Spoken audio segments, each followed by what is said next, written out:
coming to the line. Remember, the start-finish line is not in the middle of Criolla, down toward turn one. We have the kick. They are off and running. 5 Chevrolets in the first 5 positions. Turnaround from last week when the Fords were up in front 3 positions and Musgrave started 7. See Gordon breaking in to make it 3 wide. No, he waits a second on Sterling Marlin into that 4,000-foot back straightaway. Still coming to speed. With these 7-inch restrictor plates, how long to get to full speed here, Richard? It takes about a lap and a half really to get to full speed. So, you know, doesn't make any difference right now. They're all accelerating together. So what difference does it make if they run 100-mile-an-hour or 200-mile-an-hour? And coming down to complete lap number 1 from Columbia, Tennessee, the Morgan McClure, number 4. Sterling Marlin has the lead for the moment as Jeff Gordon moves in. Gordon closing on him as they come down to complete this first lap. Gordon second. Bobby Labonte third. Earnhardt tucked on the inside and fourth. And then everybody side by side from there back almost to the end of the pack. 2 big 12-car incidents yesterday had Darrell Waltrip talking to the drivers here today about being cautious, particularly in the early going. You just have to flat-foot it. You can leave your foot on the floorboard for 500 miles. You have a chance. Boy, look at Earnhardt. He wants to go for the lead early. Didn't he say there in that interview that he's just going to sit there and sort of ride and see what happens? Well, maybe he said he was going to ride in front. He didn't. Yeah, he said he'd ride in line, but we knew better than that. Crowd standing up and cheering as they note that Earnhardt has now come up into second position to challenge Sterling Marlin. Remember, he started 5th. Well, Darrell's running 3rd. He jumped right up in there with him, too. Darrell started 8th, so he has made a good move up to 3rd. Yeah, you're right. They were so optimistic for today in the Waltrip crowd. Had the wind taken out of their sails in that terrible crash at Charlotte, North Carolina. He broke some ribs, set him way back in the standings after he'd been up in the top 10. Interval first to 43rd, about 3 seconds. Ken, you're talking about how long it takes to get up to speed. The first lap average was 169 miles an hour. Second lap average was 192 miles an hour. Get with the program. From the blimp, watching the commencement of the 500 here today at Talladega, Alabama. 3 wide, Mayfield down on the inside. That's Lake Speed on the outside, and sandwiched in the middle, the Wood brothers, number 21, Morgan Shepherd aboard. Another big cheer as they come down by and put 3 laps in the record book of the 188 to be run. Jeff Gordon gets left in the lurch down to the bottom. Yeah, he might need a little help down there, somebody to draft with him. Bobby Labonte coming up on him there now. Look at Bodine trying to move in the middle here. Jeff Bodine, and that's number 7. You just do your thing. If somebody gets right with you, it can make you go. Or if they don't get right with you, then you're hung out. You're hung out. 3rd lap at about what the pole winner was, 194.5 miles an hour. From Mark Martin's view, traveling along a little over 195 here, average for a lap, 194. See John Andretti tucked just on the inside of him. Michael Waltrip, who had a good run yesterday for a long time in that race before Chad Little won it right there in the number 30. A 43-car express train running at 194 plus miles an hour, less than 3 seconds apart. The most competitive racing in the world, Winston Cup stock car racing, and today they're here in Talladega. I think the outside line is the faster one right now. Those down on the inside having a little bit of trouble down there, but the outside line is just gradually moving away from it. Well, the cars run a little bit freer when they run up in the 2nd or 3rd groove, and they're really binding them up, even though a lot of times by yourself it's faster down there, but it kind of binds them up when they get in that wind.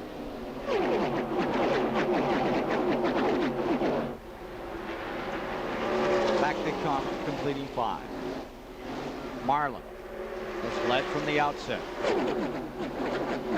Sitting on the pole for today's race.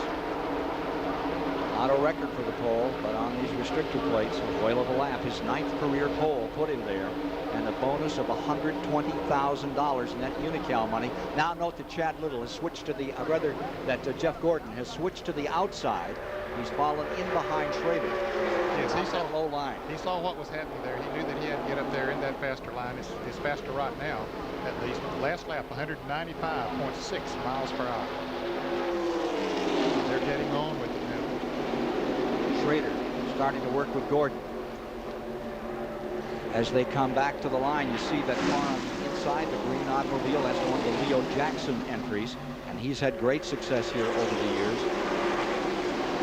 Presley, the rookie, who had a great qualifying run in 10th, is staying right up there in the hunt. Yeah, he's in 6th place right now. Leo Jackson power plants have won with both of the Parsons in this race, with Harry Gant. Could have a good run here today. Kenny Schrader just went very high in turn 1 and 2, allowed Jeff Gordon to move by, whether that was intentional to let his teammate go by or not. They certainly would like for Jeff Gordon to get up there and lead a lap and get 5 bonus points.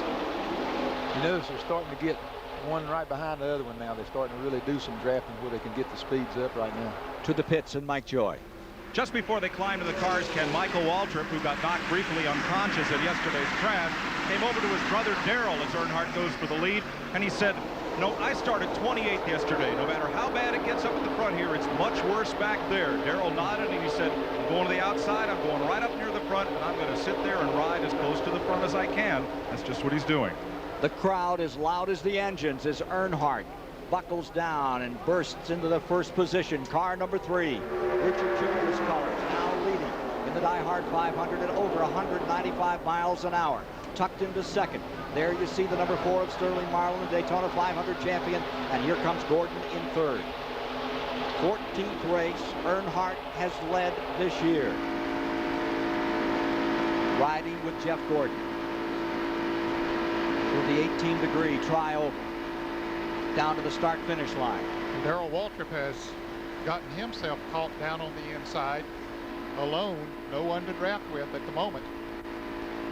But now Dale Jarrett moves down there, moves around Bobby Labonte, but then he quickly moves back up behind Mark Martin, so that didn't help Darrell much. You can see Darrell down on the inside, and the cars go by on the outside. Waltrip falling back through the field now after he was up in one of those top 4 spots earlier in the going. Not a thing in the world he can do about it either. He just sit there, he's got it wide open, so that's all he can do. As to the heat, here's Dick Bergman. It is very hot down here on pit road, Ken Squire, and many of the crew chiefs are as much worried about their own men as they are the drivers. As a matter of fact, Billy Engel, who is crew chief for Ricky Rudd, says he has left the garage doors open for weeks. Why? So he can get his pit road guys ready for this extreme heat. He said, "I'm not going to turn on the air conditioner for them." On the other hand, Ricky Rudd has ice in a bucket in his car to circulate cool air through his helmet. And Engel says, "Well, I'm not going to mess with the boss. He signs my check so Rudd can stay cool." Rudd lies in 7th position right now. Mark Martin right there. Top runners. Earnhardt stays in first. Marlin second. Gordon third. Schrader fourth. Robert Presley having a good run in 5th. Just behind him in 6th is Rudd. Then 7th is Darrell Waltrip. 8th is Mark Martin. And 9th is Dale Jarrett.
Who?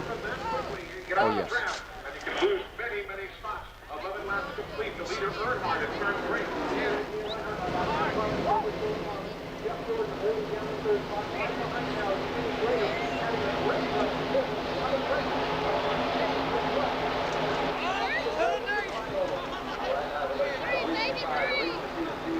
Coming back to the line to complete the 12th lap. Everybody up and cheering as Earnhardt, Marlin, Jeff Gordon, Schrader, and Presley come roaring by, and then the rest of the train.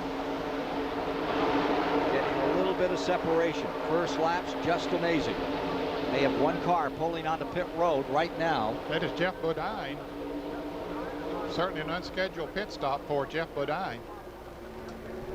Last time this race was won from the pole was back in 90, when it was done by Earnhardt. Bodine getting 4 tires. We mentioned him into the pits, and he was ailing a little bit this week, had a kidney stone problem. Let's go to Mike Joy. Ken, he got in against somebody. You see the left rear quarter panel there? It's bent. It was bent in on the tire. He felt the tire rubbing, smelled the burning rubber, and at Talladega you take no chances with that sort of thing. They had to come in and make a change. He will lose a lap. What's more, Bodine has a kidney stone. They did a dye test. They've checked it over the last couple of days. It has not moved. He says he's good to go for the day health-wise, but if it moves, Mike McLaughlin, the Busch driver, will be here in relief. Here you're watching the 15-car train up in front. Just behind it, about 3 car lengths back, is Waltrip. He's running in the 16th position now. Take a look a little further back in the field here. Here's Bobby Hamilton well back, now being shown in 39th position. When you're running 39th out here with that kind of stuff going on in front of you. Long day? Well, yeah, it's going to be a long day for Bobby, but he's running just hard as he can go, and all we try to do is just try to keep him up in the same lap, and then, this is a long race. It takes its toll later on in the race. There's the pack that's just in front of him. Loy Allen is the direct car in front of him as they continue to war out here. Yeah, they're in a pack of about 15 cars right there that everybody else is getting away from. Loy has slid back perhaps more than anyone else. He started in the 15th position. He's now back there in the 42nd position. So here come your leaders, about to complete 15 laps, all green thus far. Great race yesterday. Rex Stroon, however, 2 multi-car accidents. When it was over, Chad Little had his 5th win of the 1995 Grand National season. And here comes Sterling Marlin. He wants the lead again. Trying to take it from Earnhardt. He had it at the start-finish line.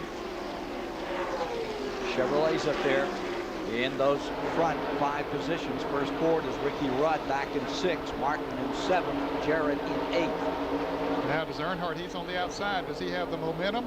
Now Gordon goes with him. He thinks Earnhardt does have the momentum. Now he don't know what to do. He's going to come back down behind Marlin. He's confused. Don't blame him. You can get that way, can't you, Richard? Very, very easy. You just have to make a decision and stick with it. And some of them are right, some of them are wrong. Here's Gordon coming on the inside, challenging Earnhardt. With him comes Schrader. Schrader will more than likely follow the 24 car of Jeff Gordon. They are teammates. Those cars owned by the Hendrick Motorsports Organization. What a year they're having. Unbelievable. While they're battling back there, Sterling was able to open up about a 5-car length lead. Last lap at 50.2, and you saw the speed at about 190. Schrader through the inside, Earnhardt outside, and Robert Presley putting the 33 back up there. Change in that 33's administration. Johnny Hayes is leading the UST team. After many years of very successful management of that team. Now we're seeing some cars move around a little bit. Drivers trying other positions. Here's David Hobbs as they go for the lead. Gordon coming to the inside at the line, coming out of that tri-oval. It's going to be Gordon getting back into it again. You got 5 bonus points right there, Ken. Now you see he might even back off. Whoa. Let's go to David Hobbs right now. Well, Ned, son Kyle had a dreadful weekend in qualifying and practice and ran dead last for the first 3 or 4 laps of this race. But now he's up to, what, 23rd? Barry Dodson, he's going tremendously well. He was 23rd a while ago. I think he's moved on up, We struggled all week. Nobody was watching. And yesterday afternoon, we got our good engine back in and got back to where we were at Daytona, where we've been awfully strong for both races. And he must be having fun. He's not saying anything. And normally that's a good indication that we've done a pretty good job. Well, certainly is so far. Just rocketing through the field. Kyle Pettit. Yeah, I was watching him during the happy hour practice yesterday afternoon, and he was running with Mark Martin. They were turning some very fast laps, a lot faster than Kyle had qualified, so it looked like his car was going to be good. Hutch Strickland down on the inside of the number 26, coming with Kyle Petty in the 42. Moving under Jeff Purvis, pulling up on Rick Max. Further back in the field here. There's Kyle trying to make another pass. He's in 22nd position, climbing toward the front. Some good side-by-side racing back, not too far back in the back. Bobby Labonte on the outside in the Joe Gibbs car. That's Rick Mass down on the inside in car number 1. And here comes Kyle. Boy, he is coming on up through the pack. He was as good as anything out here in that last hour of practice yesterday following that Grand National race. He has made tremendous strides. Here's Dick Berggren. One of the things that the drivers are doing right now, Ken, is trying to figure out who they can hook up with and who they can draft best with. And this is not a matter of Chevrolet with Chevrolet, Ford with Ford, or even teammate with teammate. Aerodynamics are such that some cars seem to simply draft better with others.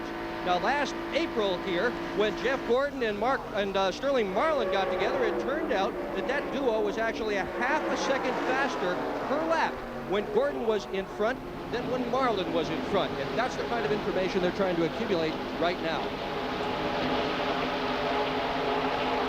Keeping an eye on the times, keeping an eye on the temperatures, looking for some pit stops coming up in about 15 to 20 laps. And we'll return to the Talladega Superspeedway after this message and a word from your local station.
He's about to lose it right now.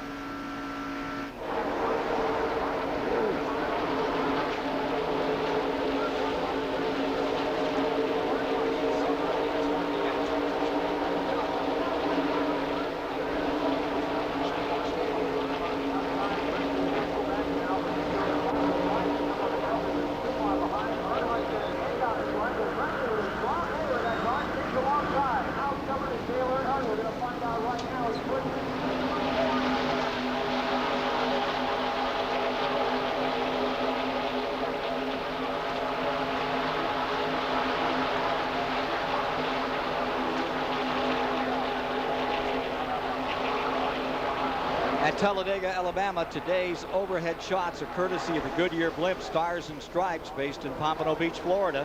At the controls, Captain Joel Chamberlain from Norwood, Massachusetts. So giving us some great shots of this one. Down here on the track, Robert Presley has moved around Earnhardt, who had grabbed the lead. He went out in front. Now here comes Earnhardt back after it. Only 3 times has this DieHard 500 been won from the pole. Last man to do it was Earnhardt, Elliott in 87, Marcus back in 76. Kyle Petty was in 11th, and look at him on the bottom, still trying to move through. He has just made absolutely tremendous strides up through the field. It's hard to believe that you can pass that many cars in about 24 laps as they're coming to the stripe. He has moved from the back of the field up into the top 6 right now. Tucks right in behind Michael Waltrip going into turn number 1. A couple of Pontiacs trying to hook up together there. Take a look at the running order after 21 of 188 laps.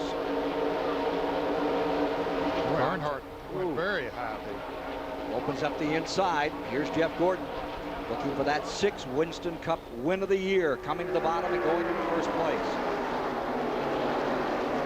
And folks, we're seeing that running order there on the screen, but it's switching almost every lap, so that's the way it was a little bit ago. As you note, number 3 staying really high. Presley coming back on the inside. Now here's Mark Martin moving up on the top side of Schrader. As they come to the line to complete lap number 25, all green thus far. If you're just joining us, it's Gordon staying out in front. Another driver who has made a lot of moves up through the pack is Jimmy Spencer. He started 23rd, and he's up to the top 10, or was just a moment ago. A couple of cars got by him on this last lap, but last year's winner has been moving up through the pack. See the running order back to the field. See the field on that 4,000-foot back straightaway with Jeff Gordon in front. And in pursuit, Robert Presley. Here's Dick Berger. Well, Dale Earnhardt has been drifting up on the racetrack for the last several laps, Ken. The problem is his race car has gotten loose. Andy Petrie, the crew chief, said he doesn't think it's a tire going down, and he says some other guys are having the same sort of problem. But Earnhardt right now having a tough time staying on the bottom of the speedway. Now, one thing that we're seeing happen here as we ride with Dale Earnhardt there, and we'll see how much he's turning that wheel. It won't be a great deal, even though the car might be a little bit loose. You still don't turn the steering wheel a lot on this type racetrack and at these kind of speeds. But what I started to say, there are 5 cars that are about to break away a little bit. Dale Jarrett and Kyle Petty were running side by side. Now they have singled out, so they might be able to pick back up on it. One thing you don't want to do is get to running side by side too much, because those running in single file will get away from you. Here's some good side by side racing. Earnhardt into 4th. Looking further back in the field now.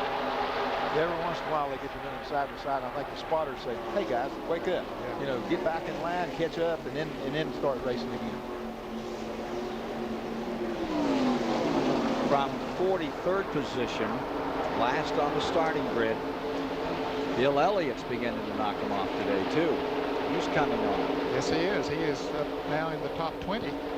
So he has knocked off half the field. Just into 20th position, Elliott here in number 94. See Rudd falling back a bit here in the 10. The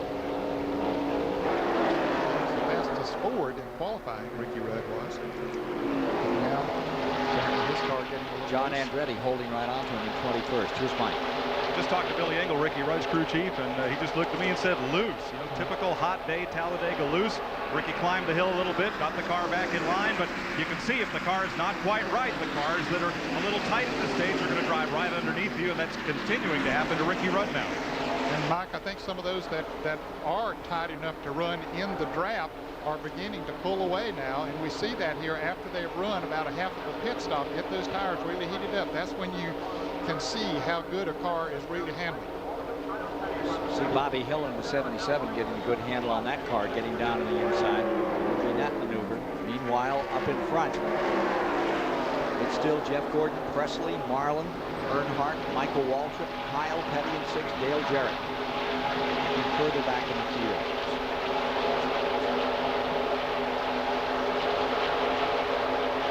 Check in on Jeremy Mayfield out here running in the 24th position. Car number 98. They're in the top 10 at Pocono a week ago in the RCA car. And you can see Jeremy's in a lot of traffic as well. There's a lot of traffic just about everywhere you are on this racetrack. All green thus far as we come to 30 laps this time by. Mayfield has a passenger in there. Yeah, is that the RCA dog? Is that what it is? He'll change his bark. He won't have any out there, can he, Richard? No, he Couldn't won't, get him he won't make much noise, that's for sure. About 80 miles complete with 30 laps, 4:20 to go.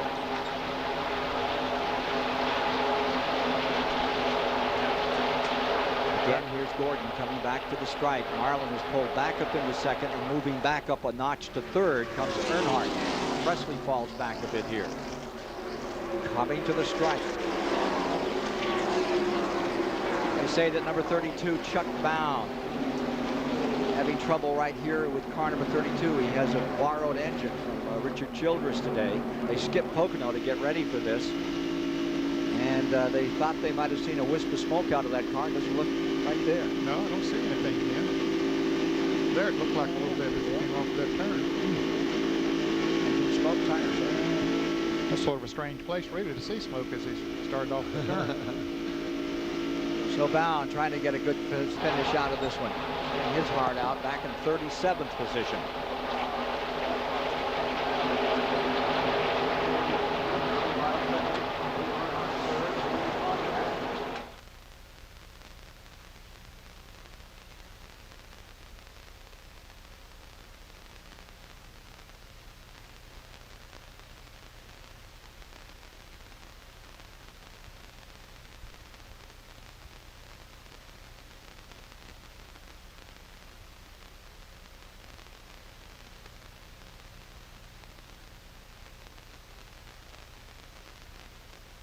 He just run wide open, and that's what's happened. I have it in my hand. He's been catching all them drafts. Now he gets up there with them catches, can run fast. Thank you. You know what I mean? Can I have just a little more? It's a 6-second part. Okay.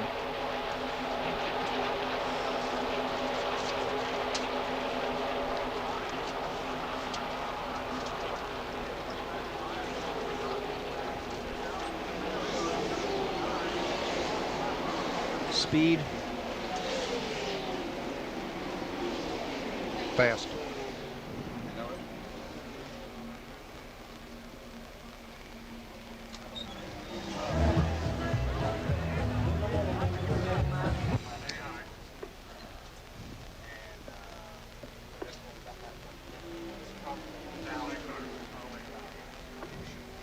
We'll ask. I've got everybody else talking, but I don't have two.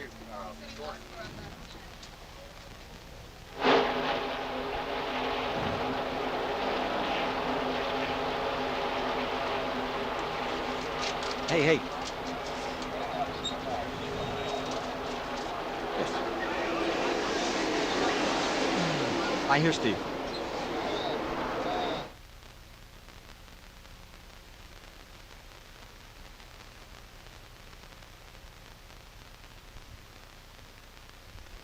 Friday night in Talladega, special evening for Richard Petty, Benny Parsons, and Dale Earnhardt.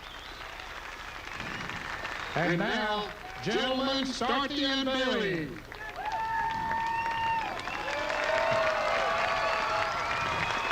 Race fans, I present your new 1995 Talladega, Texaco Walk of Fame members, Richard Petty, Benny Parsons, and Dale Earnhardt.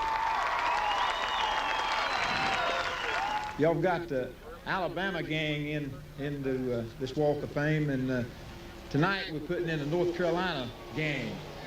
And we really appreciate it. We think it's great, and everybody enjoy themselves at the race. Thank you. Back here live at Talladega. Richard, how many Hall of Fames are you in these days? I don't know. You know, it's just a thrill to go into any one of them. You know, after driving for all those years and stuff, and then somebody just calls you up and they even know who you are, it makes you feel good. So the Hall of Fame deals are really, really neat. Well, the Carolina contingent's now represented by Earnhardt up there in third spot, with Jeff Gordon leading, Sterling Marlin in second. They're working the 35th of 188 laps to be run today in the DieHard 500 in Talladega, Alabama. And they'll have some pit stops coming up before too long here, Ken. I don't know if they can go maybe 40 to 45 laps, somewhere in that neighborhood. Michael Waltrip back there in that fourth position. In fifth, Robert Presley. Oh, and there's Achy Breaky Heart himself, Billy Ray Cyrus, looking on today. Looks like he's listening to the music. Kyle Petty's pits. He's got to be thrilled with the way Kyle has come up to the deal. In sixth position right now, and there's the 32. Chuck Bound having problems. Wanted a good run. They took a week off to get ready for this and for Indianapolis upcoming. I guess Bobby wore him out. He kept taking a picture of him, and he finally gave up. That's a bad break for the former Grand National champion, trying to get this 32 active racing team back together.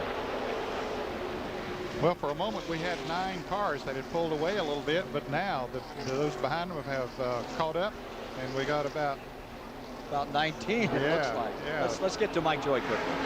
Again, the Fuelers wear the same driver gear, the safety that the drivers do. 3-layer suits, helmet, full fire protection, and a little blower here, a filter and a blower from Chris Rappo on Richard Bostick's helmet, and also that of Chris Dana keeps them with cool air. And I'll tell you, they end up here, even with all this gear on and that fresh air, they're cooler than we are. Is that what you want? We can get you one of those. I'll try it. Dick Berggren. Well, an engine builder will tell you that the thing that makes horsepower is running air through it, and if the engine is unrestricted, this is what the top of the intake manifold looks like. 4 holes are there, 1 3/4 apiece. With these 358 cubic inch engines, you can generate about 710 horses. NASCAR decided, after Bill Elliott cut a 212-mile-an-hour lap here at Talladega, let's choke the engine down. And this is a legal NASCAR restrictor plate. These holes are only 7/8 of an inch diameter. They cut the horsepower down to about 450. Only about 25% as much air flows through the engine with these restrictor plates. Slows the cars down a little bit, but boy, we're running 195 miles an hour today. Not slowing down much. Where they take away, they try to get right back. As you watch Kyle Petty working on the inside. Looks like Elliott's car down on the bottom. Yes, Bill Elliott has caught the front pack. And he's coming. He's up to 14th. I tell you, Labonte's right with him there too. He started right in the back of the racetrack. That's Terry Labonte. He's right back up to the front. They come by, complete 38 laps, 101 miles down, 399 to go. It's been all green thus far, and they're pulling up on Mark Martin. Pulling up on Martin. Mark Martin running in the 9th position.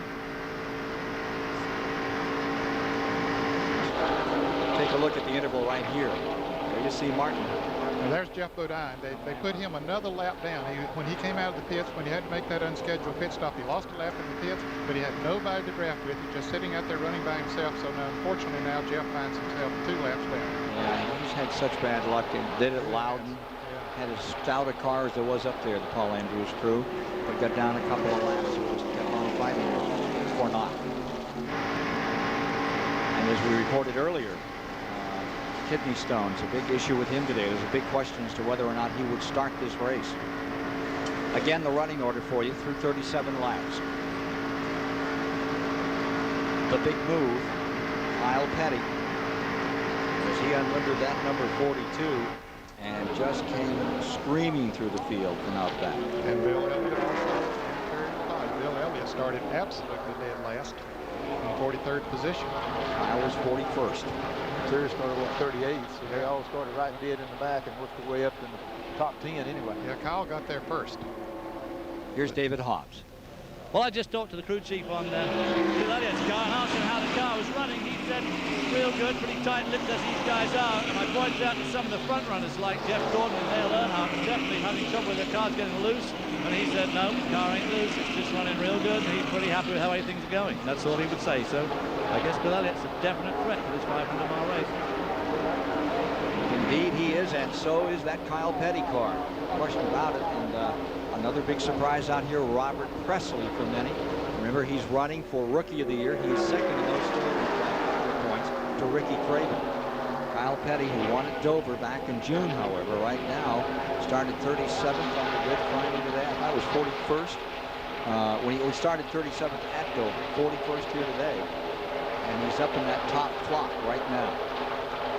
Here's Gordon coming back to the line. Marlin after him, Earnhardt in there. Michael Waltrip, Presley, Schrader, all in this bunch. Jimmy Spencer in 7th. Martin 8th, Kyle Petty 9th, and Dale Jarrett 10th.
That's an overall record or restrictor record?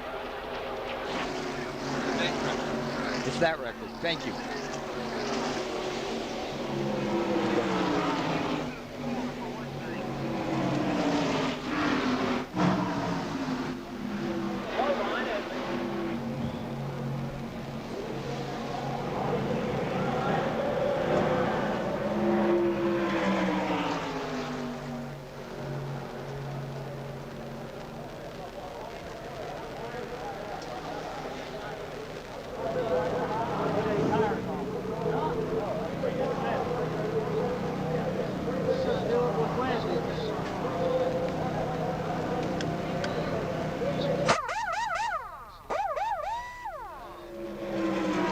Talladega, Alabama, the running of the 27th annual DieHard 500. There are your leaders with Gordon, Marlin, Earnhardt, appropriating those top 3 spots. Michael Waltrip right behind them. Some of the leading figures in Winston Cup racing are not having such a good day today. Far back in the field are some of the top runners in the points. You see the 16 right behind Bobby Hamilton. Ted Musgrave came into this race in 3rd spot. He's running 13 seconds down from the leader, and he is back at the present time in what, 32nd, 31st position, trying to work his way up through. Also, Rusty Wallace has fallen back. He is in 33rd position now. Ricky Rudd has fallen back. He's in 35th position. So some of those top runners having their problems. There you see Wallace. These big super speedways and this restricted place racing has never much favored Rusty Wallace. Certainly haven't, and it's strange to figure out why. He goes into them with a lot of optimism, but it just doesn't work out for him. I don't know what the problem is. Rusty Wallace can drive these type racetracks. I don't think there's any doubt about that. Back pit side, here's Dick Berggren. Well, the wheeling and dealing on pit road has begun, Ken. Tony Glover and Andy Petrie have just had a conversation and made the decision that they will pit together. When Petrie's car, driven by Dale Earnhardt, comes in, they're going to change the air pressure, bump up the rear spoiler, and try to get rid of the loose condition that car has got. Meanwhile, Steve Neal has been walking down pit road trying to find somebody else to pit with. I think he just found him. He just walked away from Jimmy Maycar and nodded. Mike Joy. Thanks, Dick. Rusty Wallace has been talking to his crew on and off, but only about minor adjustments. A little half a pound more air in the right front, half a pound less in the right rear when they make their change, as Jimmy Spencer is the first of the cars in the lead lap to pit, and Ricky Rudd is due in shortly. Remember, Wallace started way deep in the field, and I think it just wanted to ride there and sort things out before making the move maybe after this round of pit stops, Ken. I don't think there's anything very wrong with Rusty's car. All green thus far. They're working lap number 47 as they begin these pit stops. At lap 40, we have a new track record. The old mark of Dale Earnhardt, 191.328 is the 17 car. Waltrip is pitting. The old mark of 191 has been erased. The new record is a 192.4. That's 192 miles per hour over the first 40 laps, approximately 106 miles. The new record belongs to Jeff Gordon, who now has led 17 of the 18 races this year. Is that Darrell pitted? Got some trouble? Got the hood up on his car. Waltrip had a great start today, ran up in those first laps with the top 5. Now with the hood up. You see Bobby Hamilton in as well. You see Musgrave coming in. That's Grissom right behind him. Nemechek is in. And we'll see the leaders coming in. And we understand that Jimmy Spencer was too fast on his exit from the pits. He'll have to come back in for a stop and go. Boy, that's going to be expensive. That's a long way down here. Okay, here come the leaders now. The leaders are coming in. All of them. Let's see who stays out. Pick up 5 points. Bobby Hamilton made his pit stop. Spencer coming by. Bodine, Bill Elliott. And Bill Elliott will be the leader. Here's Mike Joy. Scheduled pit stop for Jeff Gordon, wipe of the windshield, Rick Mast, Ian Wright behind him. Mike Trower, Chad Nouse doing the right sides. Andy Papanevic getting the gas in. One can is done. Routine stop for Gordon, down to Dick Berggren. It'll be 2 tires for the number 4 car, Sterling Marlin. Also only 2 tires for Dale Earnhardt, who beats Sterling Marlin out, but Jeff Gordon passes him on pit road. And there's a tire rolling across the track. Michael Waltrip, Dale Jarrett, and Kyle Petty all get by. It's out in the grass now. It's okay. Here's Mike. Ricky Rudd finishes up his stop. He complained of being very badly loose. All they did was bump up the spoiler, and it looked like they made some changes on the air pressure to Ricky's car. Otherwise, a routine stop to get tires on it. And looking at the tires that came off that car and that of Jeff Gordon, everything looks fine and rather routine thus far, Ken. You see the number 40 easing down on the pit road. That's Randy LaJoy. There's some kind of problem there. Sure does. Randy LaJoy had a big problem yesterday. Yeah. Number 6 at Tommy Yeah, Houston up on his top. This don't look quite as bad as it was yesterday. Boy, Jeff Gordon beat Earnhardt and Sterling Marlin out of the pits by quite a bit, at least on the racetrack. It's showing up to beat quite a bit. However, as the cars behind them get hooked up together in a draft, they'll pick them all up and they'll all be running back together in about 10 laps. Elliott has made his pit stop. Let's get down to Dick Berger. Well, Randy LaJoy's problem, Ken, was that he just couldn't keep that car running going down pit road. It stalled on several occasions, but he seems to have it going now. Shouldn't have much problem keeping that thing going. That's one of 6 cars here running a Hendrick engine. Pit stops continue on pit road. Sort out on the racetrack shows Bobby Labonte currently as the leader in the event. Jimmy Spencer has been black flagged, as we reported a few moments ago. John Andretti is unofficially up into the 2nd spot, and Hut Strickland has been shown in 3rd. And Bobby Labonte is now coming out of the pits after his service, so Jeff Gordon should be the leader. With Andretti right with him. Right behind him, yeah. Yep. The cars that were running in 1st and 2nd, so we should have just about gone through the entire cycle and come back up with those original leaders. 8 lead changes among 5 drivers thus far in the running of the 27th annual DieHard 500. No cautions to date. First stop for fuel and tires, a green flag stop, and usually that separates some of the cars. It normally does. That's about the only thing that separates them here at Talladega, it seems like. But someone make a 1 second faster pit stop than someone else, that's a couple hundred yards. 1 second is a long way down here. Lake Speed, who is still looking to lead that first lap this season. Car number 9 goes down on the inside. So we now have 50 laps complete, and with this entire cycle completed, this would put Jeff Gordon back in front with Earnhardt in 2nd, Sterling Marlin in 3rd, and here is Jeff Purvis in the 44 car coming in very slowly, set on the pole for yesterday's Grand National race. The Clarksville, Tennessee driver having some problems here. Jeff Purvis in number 44, who had qualified 12th at 193 miles an hour. Eases her down onto the apron of the Talladega Superspeedway.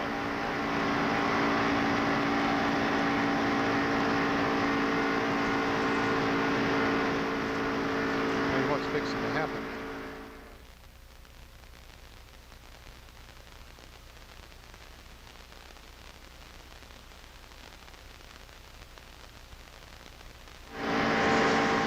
Do I say that? Thank you. Ken, they gave Rick Mast a stop and go, and as he came out of the pits, there was a lot of smoke out of that car, burbled along, and then a lot of smoke. I don't know if it's just loading up or what, but they gave him a stop and go, I think, for too fast on pit road. Okay. This DieHard 500 race summary is sponsored by Texaco Havoline Formula. How far away?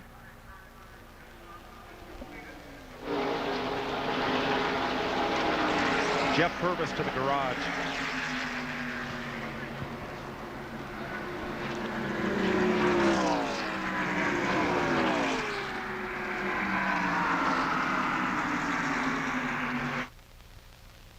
This DieHard 500 race summary is sponsored by Texaco Havoline Formula 3 Motor Oil.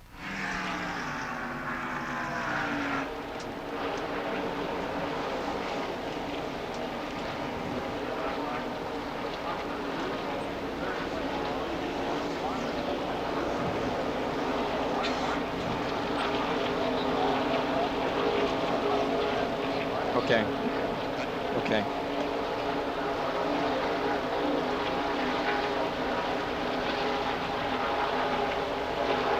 How many miles are you showing on that leaderboard? On that?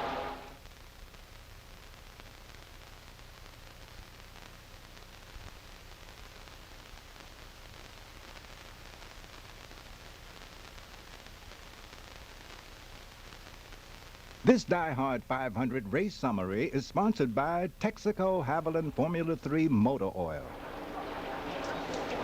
Race summary after they've completed 141 miles, 53 laps, have 9 lead changes, and they're at an average of 189 miles an hour. That includes that green flag pit stop out there. And there's just one car out of the race now. And here you see the leaders as they are working the 55th lap with Gordon first. You see Earnhardt second, Sterling Marlin, the pole sitter, in third. There's your leaderboard. Going back through the field, Dale Jarrett, John Andretti holding on in ninth. Changing that leaderboard. Ken Schrader, he is in 6th. Bill Elliott just outside the top 10 now in 11th man. Now he pitted off sequence with the other drivers. Don't know how much that might have affected him. Well, 2 laps after the others have come in. Yeah, they're starting to gang up now. You see a little crowd of 2, and then you see a crowd of 4, 5, and then you see another of 3. So everybody's sort of separating a little bit now. If they aren't careful, they can freeze them up front. They'll drive away. Boy, they hooked up in a draft here yesterday afternoon and ran over 197 miles an hour. They're doing it now. They're getting away from the 4th and 5th place. They're trying to get away from that 4th and 5th contingent. Mark Martin, Mike Waltrip, then in 6, Ken Schrader, and Kyle Petty in 7. They're the top 3. And here come the rest of them at Talladega, Alabama, on the 2.6-mile track, race number 18. $1.3 million at stake today.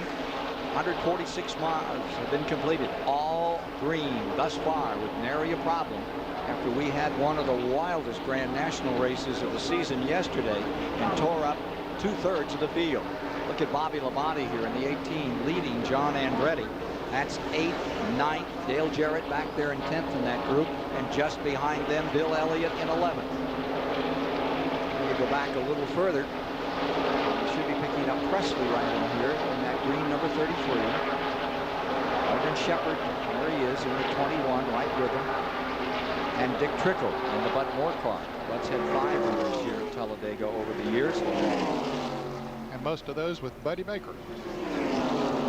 One of them the slowest, and certainly one of them the fastest. Let's go down to David Hawes. Well, I'm with Darrell Waltrip in his truck. Darrell, going so well. You did what you said you were going to do at the beginning. You went to the outside, you went to the front, and then you gradually slipped back. What happened?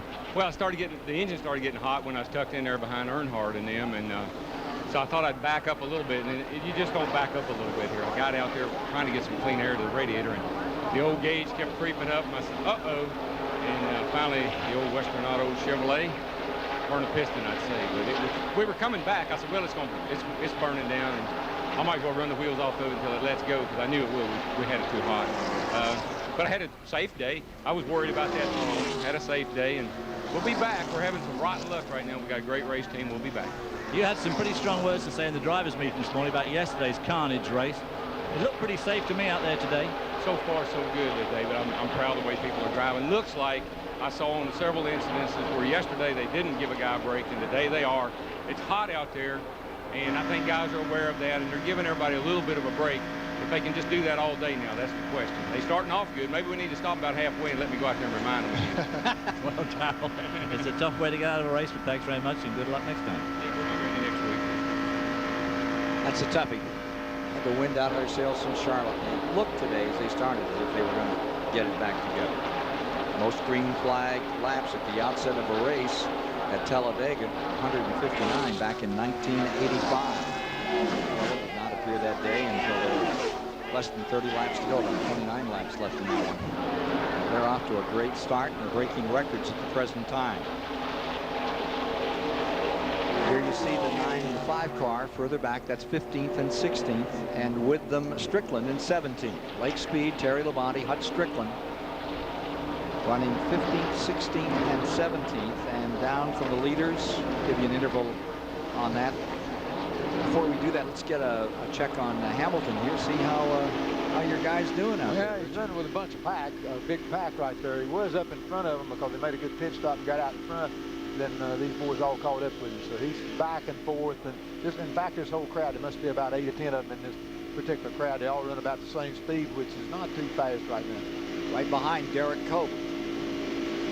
So up to 26. Been back in the 30 group for a while. Comes Bobby Hamilton. You see Rusty Wallace down there scooting up through on the inside. It's kind of interesting there from time to time. See, now he gets a good run start, and then there's no place to go. Of course, there is.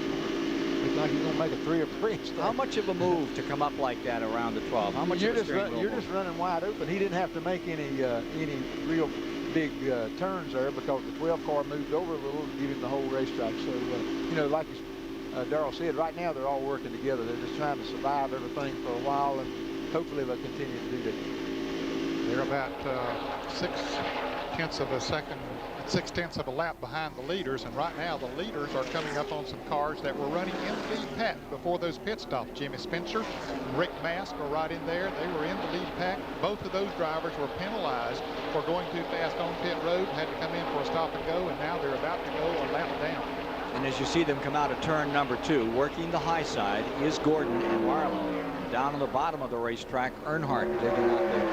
That's 35th place that Mast is running in. So still a lot of cars in the lead lap, but several of them being taken care of here right now. Working through lap traffic, Jeff Gordon, the leader, trying to extend that 106-point Winston Cup lead. Trying to take it back a little today, reel him in. Earnhardt going for that 8th national championship, tied with Richard Petty at 7th. Spencer pulls high, way up to the wall. Those front 3 go blazing through, and we'll return to Talladega after this message and a word from your local station.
Pretty warm working conditions. I can believe that too. Yep.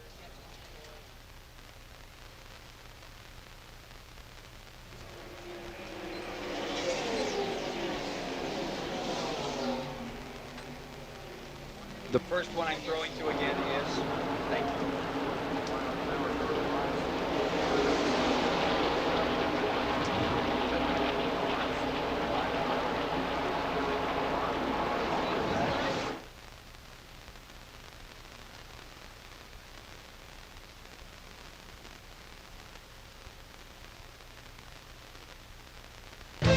CBS Sports coverage of the DieHard 500 is sponsored by Sears DieHard, the official battery of NASCAR. Beechwood Aged Budweiser, the king of beers. This Bud's for you. And by Goodyear, #1 in tires. 64 laps, 170 miles complete in the 27th annual DieHard 500 at Talladega, Alabama, with Ned Jarrett and Richard Petty topside. I'm Ken Squire, enjoying a wonderful race, but a hot one. I mean, really hot. Take a look in here at the second place car. You're riding with Dale Earnhardt. That thermometer there says what, 135, 138, Richard? Something like that, almost 135 degrees. And, you know, he's sitting in there. He's not paying any attention right now, but this is a pretty long race, and he can start feeling the heat. Right now, he's trying to put some heat on the 24 car. Well, that's extremely hot conditions to have to work under. Here's Mike Joy. In Greg Fielding's book, Rumblin' Ragtops, he talks of a guy named Pete Peterson who came to Daytona in 1956 in a car with automotive air conditioning. Started 28th, finished 10th. But today, a driver has to wear more than 20 pounds of flame retardant safety gear that does not breathe. How do you keep him cool? You take air in from outside the car, 100-degree air, run it through a filter, and pressurize it with a blower into an ice chest, where it passes through this cooler, chilled by ice in the chest, and then comes out. And just like Mom says, wear a hat in the winter, you wear a hat in the summer to keep cool. The cooled air, 30 degrees colder than outside, comes in here to cool the driver. There are also tubes out there that are filled with ice that are chilled by dry ice. And there's something new. Dick Bergman. Well, there's something new on pit road too, Mike. Our Schrader's crew has come up with this little sprinkler system, which is sort of venting everybody back here with nice cool water. They need it. It's 137 degrees on pit road, and this from Computech may well replace the dry ice and also the ice that you see in some of the coolers. This thing is simply a heat exchanger. It uses no Freon, no ice, no dry ice. It is the brand new deal. It's in Kyle Petty's car today. David Hobbs. Well, in spite of all those conditions, they still lose a tremendous amount of weight. Now, this is a gallon can of water, which weighs 8 pounds. All of these drivers during the course of this 500-mile race will drink at least this much fluid. So in theory, they add about 8 pounds to their weight. In fact, they'll all lose between 10 and 15. John Andretti tells me he'll lose 10 pounds. He only weighed 140 pounds to start with. So altogether, these guys are going to lose about 18 pounds of weight during this 500. That takes a lot of energy, and it takes a lot out of a driver, and it takes a lot of concentration to overcome that sort of loss. Richard, you were always a string bean, but how much weight would you lose in an event like this? I weighed about 190 pounds, and I'd wind up weighing 175 pounds when the race was over like this. And it wasn't nothing to lose that much, and then, you know, by the middle of Monday, you'd have it all gained back. But strictly, you know, the deal of being dehydrated, that's what it's all about. Let's take a look at the weather here today at Talladega for you. Temperatures popped up to 97. We started, what, it was 93, 94, Ned? Right. We're still continuing to rise. Ricky Rudd just had a problem. He slowed his Tide Ford going down into turn 1 down on the inside. Rudd had dropped all the way back to the 25th position. Here come the leaders. Coming back to the stripe another time, and hanging at the back of him is Lloyd Allen in the 19th. I believe he is indeed a lap down in 30th position. Lloyd Allen with new sponsor, and there is Ricky Rudd in trouble and ready to bring that one in. Too much luck here at all for Ricky Rudd. Yeah, if he can make it back, because he's about to go down the backstretch right now, not running too fast. He might not be able to coast all the way back into the pits. Qualified so well, had a 6th position in the starting grid here for this race. Looking for that 16th win, currently tied with Terry Labonte and Mark Martin in the all-time win list back at 32nd. Looking for a good run today, but it's not his. Mike? Talking with Billy Engel, Ricky Rudd's crew chief. What happened to it, Bill? Ricky said it just felt like it burned a piston. He said all that park throttling from having to drive the thing, you know, with it loose, he couldn't stay on the mat like he needs to here to keep the fuel in there to keep everything cool. He said he felt like it burned a piston. We're on the way to the garage area now to see what's wrong. So here, even if you can't run wide open, you have to. Yeah, if you can't, you're going to burn a piston if you don't. And he did. And that's what Richard Petty said at the top of the show. Said you keep your foot on the floorboard, and if you have to slow down, put your foot on the brakes, but still keep your foot there wide open. Do as much as you can. If that car gets loose, it's kind of hard to push all them pedals to the floor. Yeah, you want to lift on that accelerator. Old-fashioned pipe organ out there. Sort of a reflex. Yeah. See Mark Martin? He's caught back up again with those leaders. He's running in 4th. The first 4 Gordon, Earnhardt, Marlin, Chevrolets are 1st, 2nd, and 3rd. Martin is in 4th, and you're riding with him now. There's a lap car between him and Sterling Marlin, and there's Ricky Rudd back in the garage area. Bad day for Ricky Rudd and his own team. The leading Pontiac right now is Michael Waltrip. He's in 5th position with Ken Schrader in 6th, and then Kyle Petty's Pontiac has come to 7th. This is with 71 laps now complete, and nary a green flag. 188 miles, Ned. Good run. Yes, it is good run. And they have gotten sort of scattered out a little bit now. The lead pack, there are still 7 cars in the lead pack. And then it's a pretty far piece back to Morgan Shepherd, who has moved up to 8th place. they're about 12 seconds behind the lead pack. And following him is Dick Trickle in 9th. Dale Jarrett stays in the top 10. Bill Elliott in 11th. John Andretti having a good day in 12th. Bobby Labonte 13th. Robert Presley 14th. Blake Speed 15th, followed by Terry Labonte, Hut Strickland, Todd Bodine, and Steve Grissom in 19th position. Here are your leaders. This Jeff Gordon, what a season he's having on these super speedways. He's dominated in the competition this year. He has led 4 times the laps of anyone else. Coming into this race on super speedways, he had led 1,397 laps. Earnhardt was second. He had led 285. Doing a pretty good job today of leading laps too. Got a new speed record out here. Going through what, 70 laps, Ned? 190.378. The old record was 182.2 miles an hour. 1971, Pete Hamilton out there in Richard's car. I think he was in Cotton Owens' car at that time, 71. Okay, let's go down to Mike Joy, to David Haas. Ricky Rudd out of the race, disappointing. You were running, sort of getting near the back there. What was happening with the car? Well, we had moved our way as far as up front as close as 4th, and the car got real loose, and told Bill we're just going to wait till we get a good yellow flag and work on the car a little bit. We'll go back, drop back, get clean air, and we'll come back later. And then it burned a piston in the motor, but I really blame that on the problem we were having in the corners. When you have the partial throttle, one of these restricted motors, they'll run real lean on you and end up burning a piston and knocking us out of the race. So really the handling problem developed the problem with the engine. Okay, thanks very much, Ricky Rudd, and bad luck. Long afternoon for Ricky Rudd. Ended short at 72 laps. Working the 75th lap at the present time, getting close to 200 miles.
Go.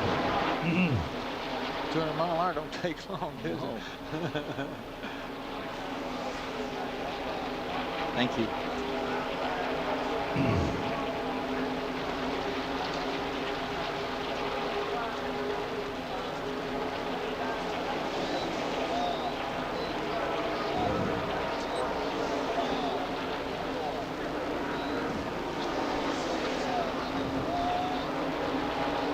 Coming up next, the CBS Sports Show takes you to the Rocky Mountains for coverage of the 14th U.S. Olympic Festival, featuring figure skating, pairs, and ladies short programs. Plus, we'll step into the boxing ring as America's Olympic hopefuls go toe-to-toe.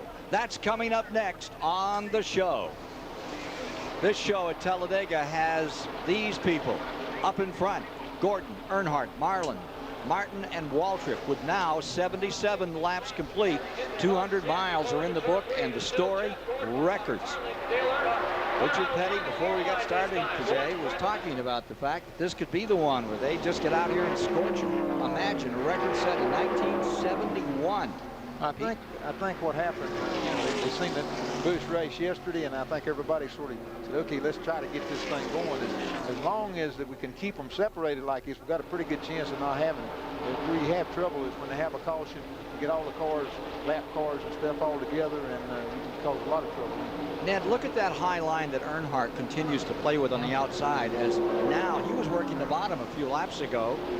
If you notice, Earnhardt runs the high groove. But anyhow, he runs the high groove. He loses a little corner speed, but it makes him go down the straightaway so fast. So by the time they get to the next corner, he's been caught back up. So he's just running a longer way around the racetrack. But as you said earlier, it doesn't bind his car down quite as much, and he does get that good run off the corner. It looks like that they pull away from him in the corners, but you know the speed is probably still the same. He's just running a longer line right the racetrack.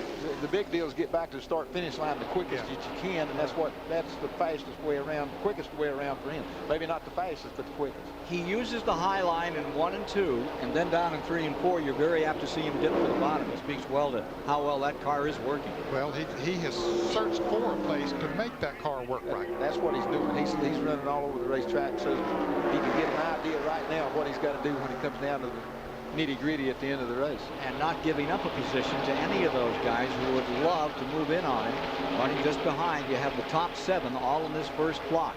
You see Gordon in first, Earnhardt, Marlin, Martin, Waltrip, Schrader, Kyle Petty. That's the top 7. Gordon has led 54 of the 80 laps that have been put down today. And I'll tell you, he just keeps chewing up these laps in these super speedways. One reason that no one is challenging him for the lead right now, maybe they can't for one thing, but he's running lap speeds right now comparable to what they qualified here on Friday. And so those others figure, hey, he can pull us faster than anybody else. And we're continuously running away from that second pack of cars. We got about 7 cars up there in the lead pack, but they want to get as far away from that second pack of cars as they possibly can. Yeah, you're right, Ned. We're in the middle of the race. All they're trying to do is make time. And the quickest way they can make time is what they're trying to do. Pit stops is what separates them from them at the end of the race. But right now, all they're trying to do is get a far ahead of everybody else that they can. Earnhardt in that second position, riding with him there. He closes back in on Gordon. Here's Dick Berger. Sterling Marlin's crew chief and Dale Earnhardt's crew chief just had a lengthy conversation, and they were talking about when to pit.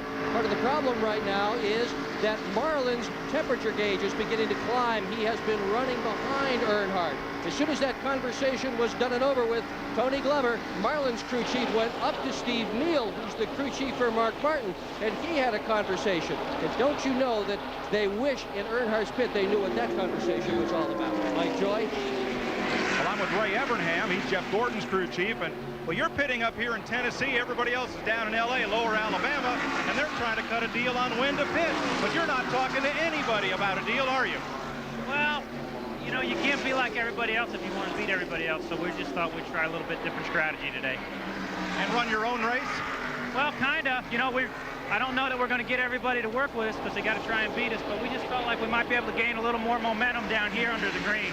And right now, they like having their car out front and out of the way of anything that might happen. Working lap number 83, Morgan Shepherd in the 21 car, running back in what, 17th position? Morgan is running in 8th position, 18 seconds back. If you notice those leaders with Elliott. If you notice what Ray said there, they're pitting up the pit lane so that when he comes across the start-finish line here, he's already up to speed is a little bit more. Earnhardt and them's pitting down here, they're real slow there. So it takes a long time to get these things wound up. So they're trying a little bit different strategy from that standpoint. 8th and 9th are on your screen. Shepard and Elliott at the present time, with Bobby Labonte in 10th, Dale Jarrett back to 11th, Presley 12th, and Dick Trickle 13th. John Andretti 14th. Give 15th to Lake Speed at the present time. And again, they're 18 seconds back from that lead pack of 7. Gordon, Earnhardt, Marlin, Martin, Waltrip. And losing about a half a second per lap to the leaders.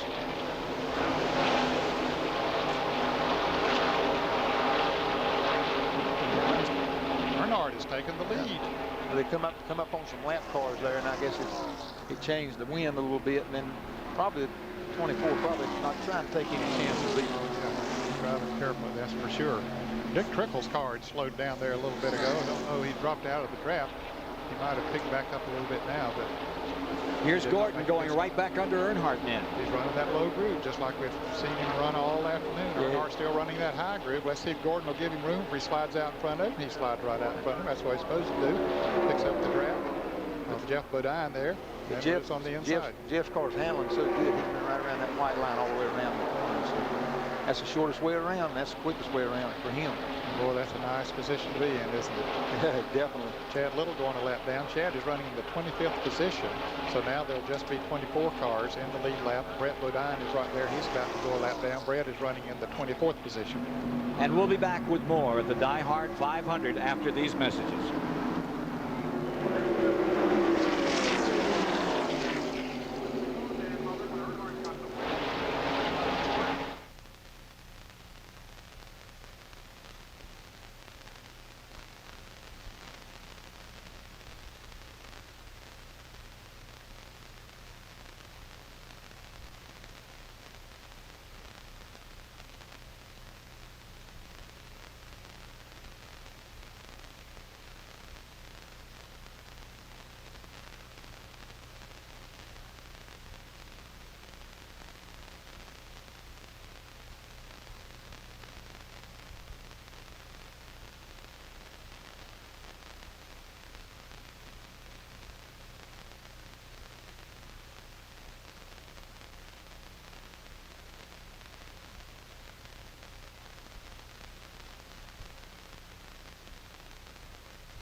Yes, sir.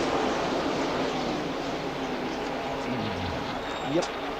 That first group had picked up that crowd that they lapped, and they're coming up on about 7, 8 other cars. They're going to pick them up.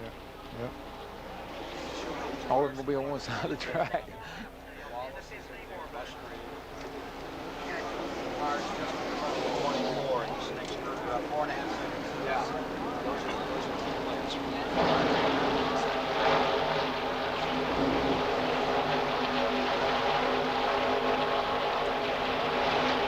Providing today's shots from above, Goodyear Blimp Stars and Stripes. Goodyear Blimps are in their 4th decade of live sports coverage.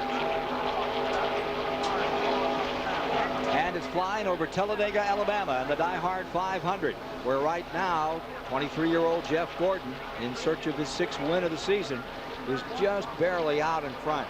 And it's been a war between the 3 and the 4 in the past couple of laps, side by side. For the moment, Earnhardt is back there into 2nd place, and the Chevrolets have cleared the podium, top 3 positions. Moving up is Mark Martin. He is into 4th. Mike Waltrip in 5th. Schrader in 6th. Kyle Petty in 7th. And they're getting very, very close to lapping a couple of the key players in this race now. Ted Musgrave and Rusty Wallace are both just less than 4 seconds from going a lap down. I think this group goes up to the 18th position. Just saw that group as they come through the 18-degree tri-oval here at Talladega. And here come those leaders as Jeff Gordon keeps on moving. 4th straight finish of 2nd or better was a week ago. Looks like he's about to extend that with the run he's making today, but it's still early in the going. Oh, yes. 89 laps are now complete. That gets us to 236 miles. So we're moving in on halfway. Here's Marlin back to the inside another time. Earnhardt takes that high groove, so Marlin comes on the inside. Mark Martin just sitting there right behind him, trying to figure out which way he wants to go as Bobby Hamilton now goes a lap down. He was running 23rd. And there'll be a number of other. Musgrave about to go a lap down. Even the 16 car moves down to the inside, lets the leaders go by. Bobby Hillen getting caught up now. 77 car. Bobby Hamilton's rear view as Kyle Petty moves down in that 7th position and drives beneath him.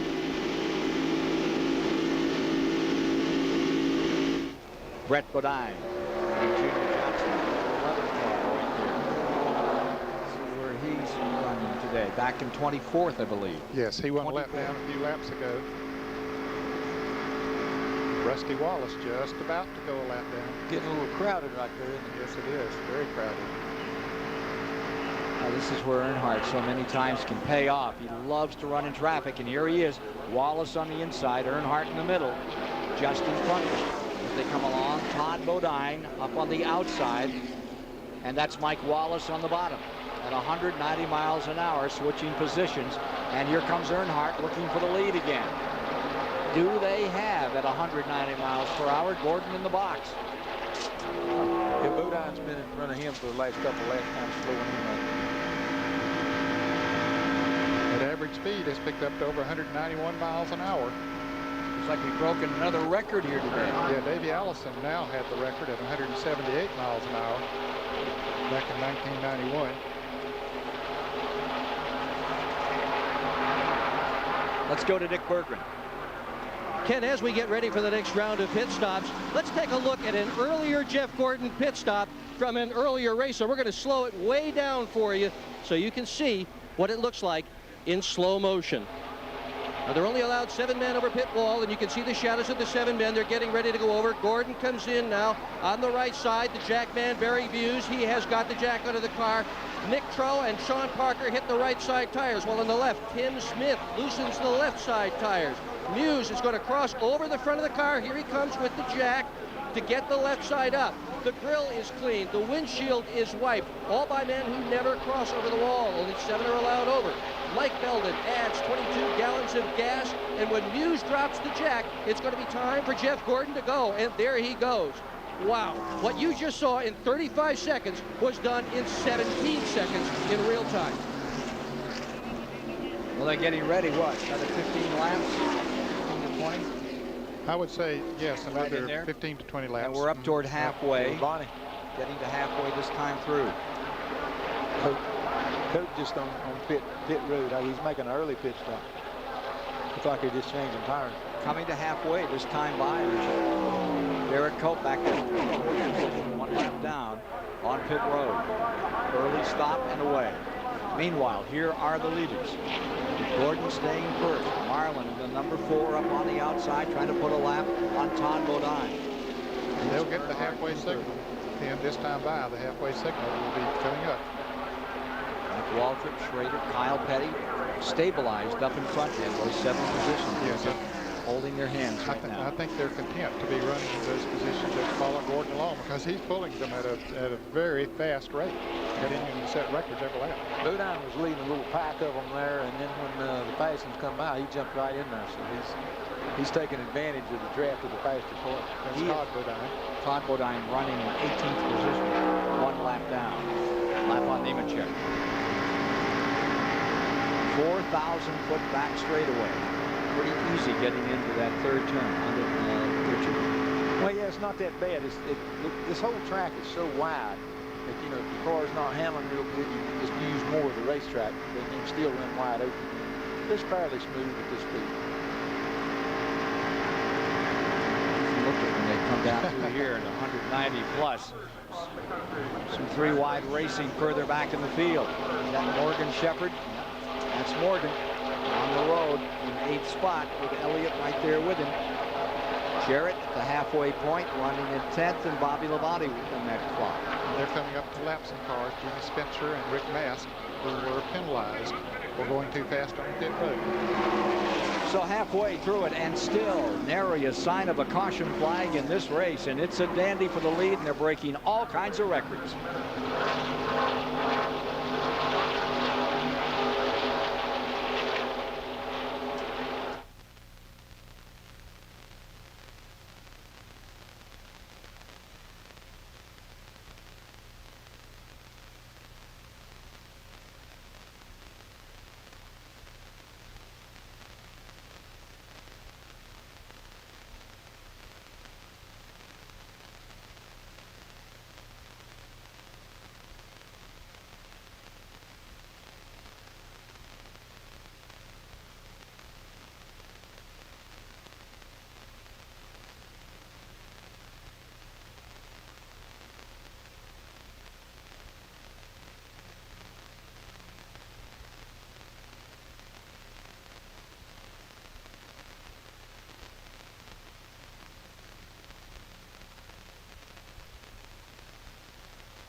This DieHard 500 race summary is sponsored by Goodyear.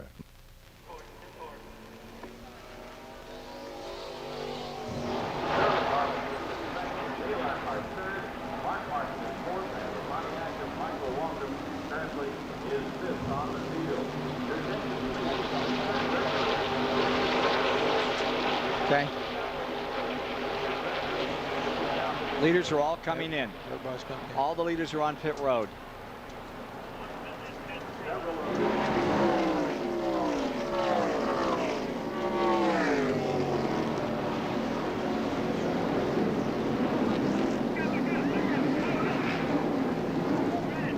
Back at Talladega, and all the leaders are now on pit road. Here's Mike Joy. Very congested under the green flag, Ken, and it looks like right side tires for Sterling Marlin, Dale Earnhardt, Mark Martin, and Michael Waltrip. They're all pitted here nose to tail with one opening among the 4 pits. Waltrip will get 4 tires, so will Mark Martin. Dale Earnhardt getting 4. It looks like Marlin will get only 2. He's away, then Earnhardt, then Martin, and finally Waltrip. Leaders all coming out. Gordon leading them out, followed by Marlin. Here is the Earnhardt car. Martin coming out. Kyle Petty. In between Kyle and Martin comes Bobby Hillen and Brett Bodine. They're a lap down. Schrader is back out. Grissom, Nemechek has made his pit stop. Dick Trickle as well, back underway. Still not a caution in the race as we work toward 100 laps, 266 miles. Morgan Shepherd inherits first place. And now he and that group of cars he was running with, Bobby Labonte, Dale Jarrett, Bill Elliott, they're all coming into the pits. Yeah, they're all trying to pit together so they can get out together, because if you miss that draft, you get in another draft. We have 19 cars running in the lead lap, now 18. And the car that's just on the tail end is Loy Allen. Looks like he ran out of fuel out there. Here's Dick Berggren. Dale Jarrett has just come into pit road, and this worked as expected. He tried to pit with Bobby Labonte. In fact, did pit with Bobby Labonte. Jarrett has to swing real wide to get by Randy LaJoie, whose car had stalled on pit road. Saw Bobby Hamilton just coming out. He had run that car all the way lean and had to coast in. Went down another lap. Car 43, he's back underway. Too fast on pit road because he come back in and made another pit stop. That's what happened. The car coming out a little too quick. So Gordon has taken the lead back once again with Sterling Marlin still second and Earnhardt third after this round of pit stops. Martin fourth, Kyle Petty up to fifth, and Mike Waltrip falls to sixth. We've completed 99 laps at the DieHard 500. 27th go here on this 2.6 mile track, and the story has been Gordon versus Earnhardt, with Sterling Marlin up there to mix it with them from the outset. Gordon once again on green flag pit stop got an advantage over the others. He got out fast and had a good run going as the team out of pits, as Ricky Petty pointed out earlier, but the others will hook up together in a draft and they'll run him down pretty quick. Let's take a look at our Goodyear race summary now as we come to 100 laps. Give you the halfway look of the race after 261 miles have been completed. 5 different leaders, and lead changes stay at 11. Not that many. Still a good race. It's been a good race. It's just been so fast and no cautions. And there you see the 3 retirees: Waltrip, Purvis, Rudd, and all 3 from the same mallet. And the car number 19 that we saw coasting around there a moment ago, I saw him pull into the garage area as well. Of course, that would be Loy Allen. 29 picks up a penalty for coming on the pit road just a tad too quickly. And Steve Grissom is going to have to come in and out again. Riding with Dave Marcus there. Dave is being shown in the 31st position, 2 laps down. And back out. With 101 on the board, Marcus back underway. We pretty much cleared pit road for a second time with green flag stops here at Talladega, Alabama. The record book is taking a hard right to the head. Boy, are they clearing that one out by big bounds in lead this afternoon. Meanwhile, Gordon stays first and Marlin holds on to that second position. Here's another one for you. At lap 100, 266 miles. The old record, 1977, Donnie Allison then. The new record stands at 189.3. The old record, they're 10 miles an hour over the old record. 12 miles, almost 12 miles an hour faster than the old record. 77. Speeds it there. Of course, that was back before restricted plate days in 77, but a lot has happened since then in the aerodynamics of the cars and all of those kind of things. And then, of course, with no caution. Top 4 coming by, still here waiting on each other. Looks like we're in for a great finish again today at Talladega. Maybe a little early to be saying that, but hey, in a couple of weeks here on CBS, out to one of the grand old events in American motorcycle racing. Peoria, Illinois. The American Motorcycle Association is there. If you haven't seen that TT event with that half-mile feel to it, that big jump, pretty dramatic stuff, and all the top riders are going to be there. And of course, coming up at the end of the season, we'll take you down to Miami. Jiffy Lube Miami 300 is the last grand national race of the year. The new Homestead Motor Complex just outside of Miami. That mile-and-a-half track, we're going to start doing some tire testing there on August 8th. Chad Little headed down there. And we look forward to bringing that event to you on CBS this fall. Here are your top 4. 3 Chevys and a Ford continue to dominate this race. Gordon, Earnhardt, Martin up in front, Kyle Petty, and here comes Trickle, showing a little smoke. Slow roller here. I think Vic might have had an overheating. I mentioned that he had dropped back. He didn't.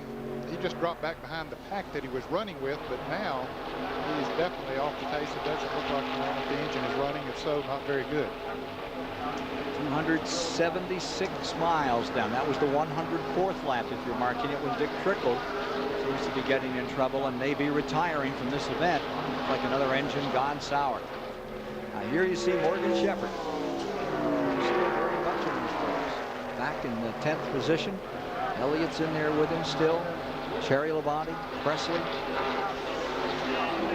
Actually, right now, Ken, I've had the clock on Jeff Gordon for a couple of laps and Morgan Shepherd. Shepherd is pulling that group at almost the same speed as Jeff Gordon is running up there. Before, I mentioned that they were getting beat by about a half a second a lap, but right now they're running up there with them. Well, we got an unusual bumper sticker down there on pit road, and here's Dick Berggren. Yeah, and these are all over Talladega, Ken, and I wanted to ask King Richard Petty about this. How about it, Richard? From the Oval track to the Oval office, you would be, in fact, the 43rd president. Another sticker says he gave us 200 wins. Let's give him 201. Are you running? And if you do, will Gary Nelson head the CIA or the FBI? Well, I'll tell you what, I don't know if we could stand it. You know, the situation is that I don't think I want that office. I don't think they can run fast enough to catch me to put me in that particular office. Are you looking at any, Richard? Not right now. I'm just sort of idling along, checking everything out, and just playing it cool. Well, that's exactly what Earnhardt and Marlin have been doing out here in the DieHard 500, playing it cool on the day when the temperature is up around 97 degrees. Yeah, you notice, you know, before they had that pit stop under green, there were 7 cars in the front pack. Now there's just 4 left in that front pack. Well, they're going to scatter it out a little bit more. On board with Earnhardt as he again tries to reel in the leader. See him in his office at work. Yep. Batman and Robin are at it again. and Batman right here would like to spank Robin. He'd like to move right on through, and I think he wants to wait a little while. He's probably feeling lucky just to hang on right now. Tremendous pace, record setting here today. Records falling, and we'll return to Talladega after this message and a word from your local station.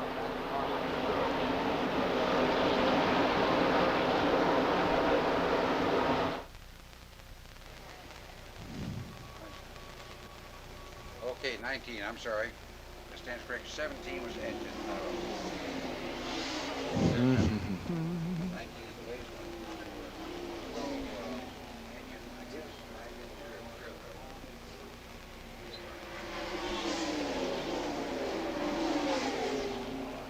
Is he out though? Can she see him in the run?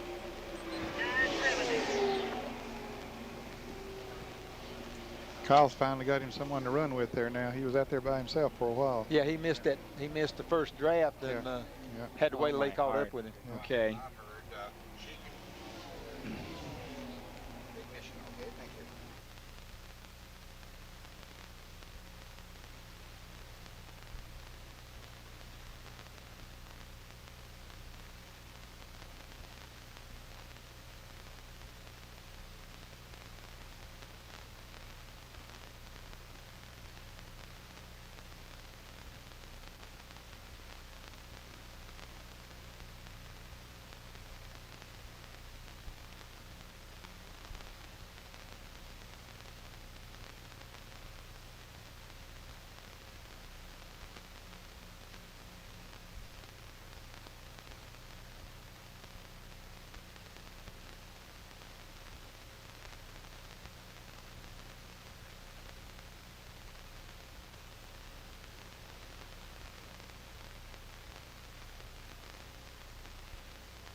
We've never had a caution-free race at Talladega, have we, Bob? Never had a caution-free race here, have we? Never had a caution-free race here.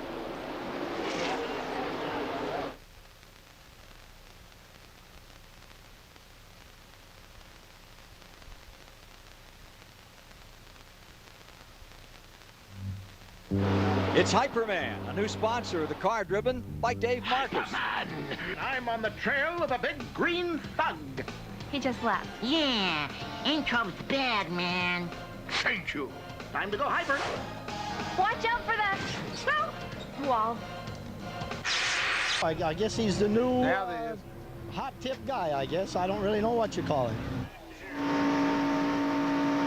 Hyperman, a new Saturday morning cartoon premiering this year on CBS. That's all we need is Hyperman. We got ourselves a caution. First yellow of the day has just come out. This at lap 110. Don't believe it's major. Guys catch anything around here? Ride with Dave Marcus for just a moment, and I think we've got a piece of something down here on the racetrack. It could be right in front of us. There is a small piece of debris down here. It looked to me like maybe a piece of tape. It could be worse. It could be a piece of metal. So the caution is out for the first time today. And here's David Hans. Well, I'm with Randy LaJoie, who's, to say the least, having a very eventful weekend. 2 crashes yesterday.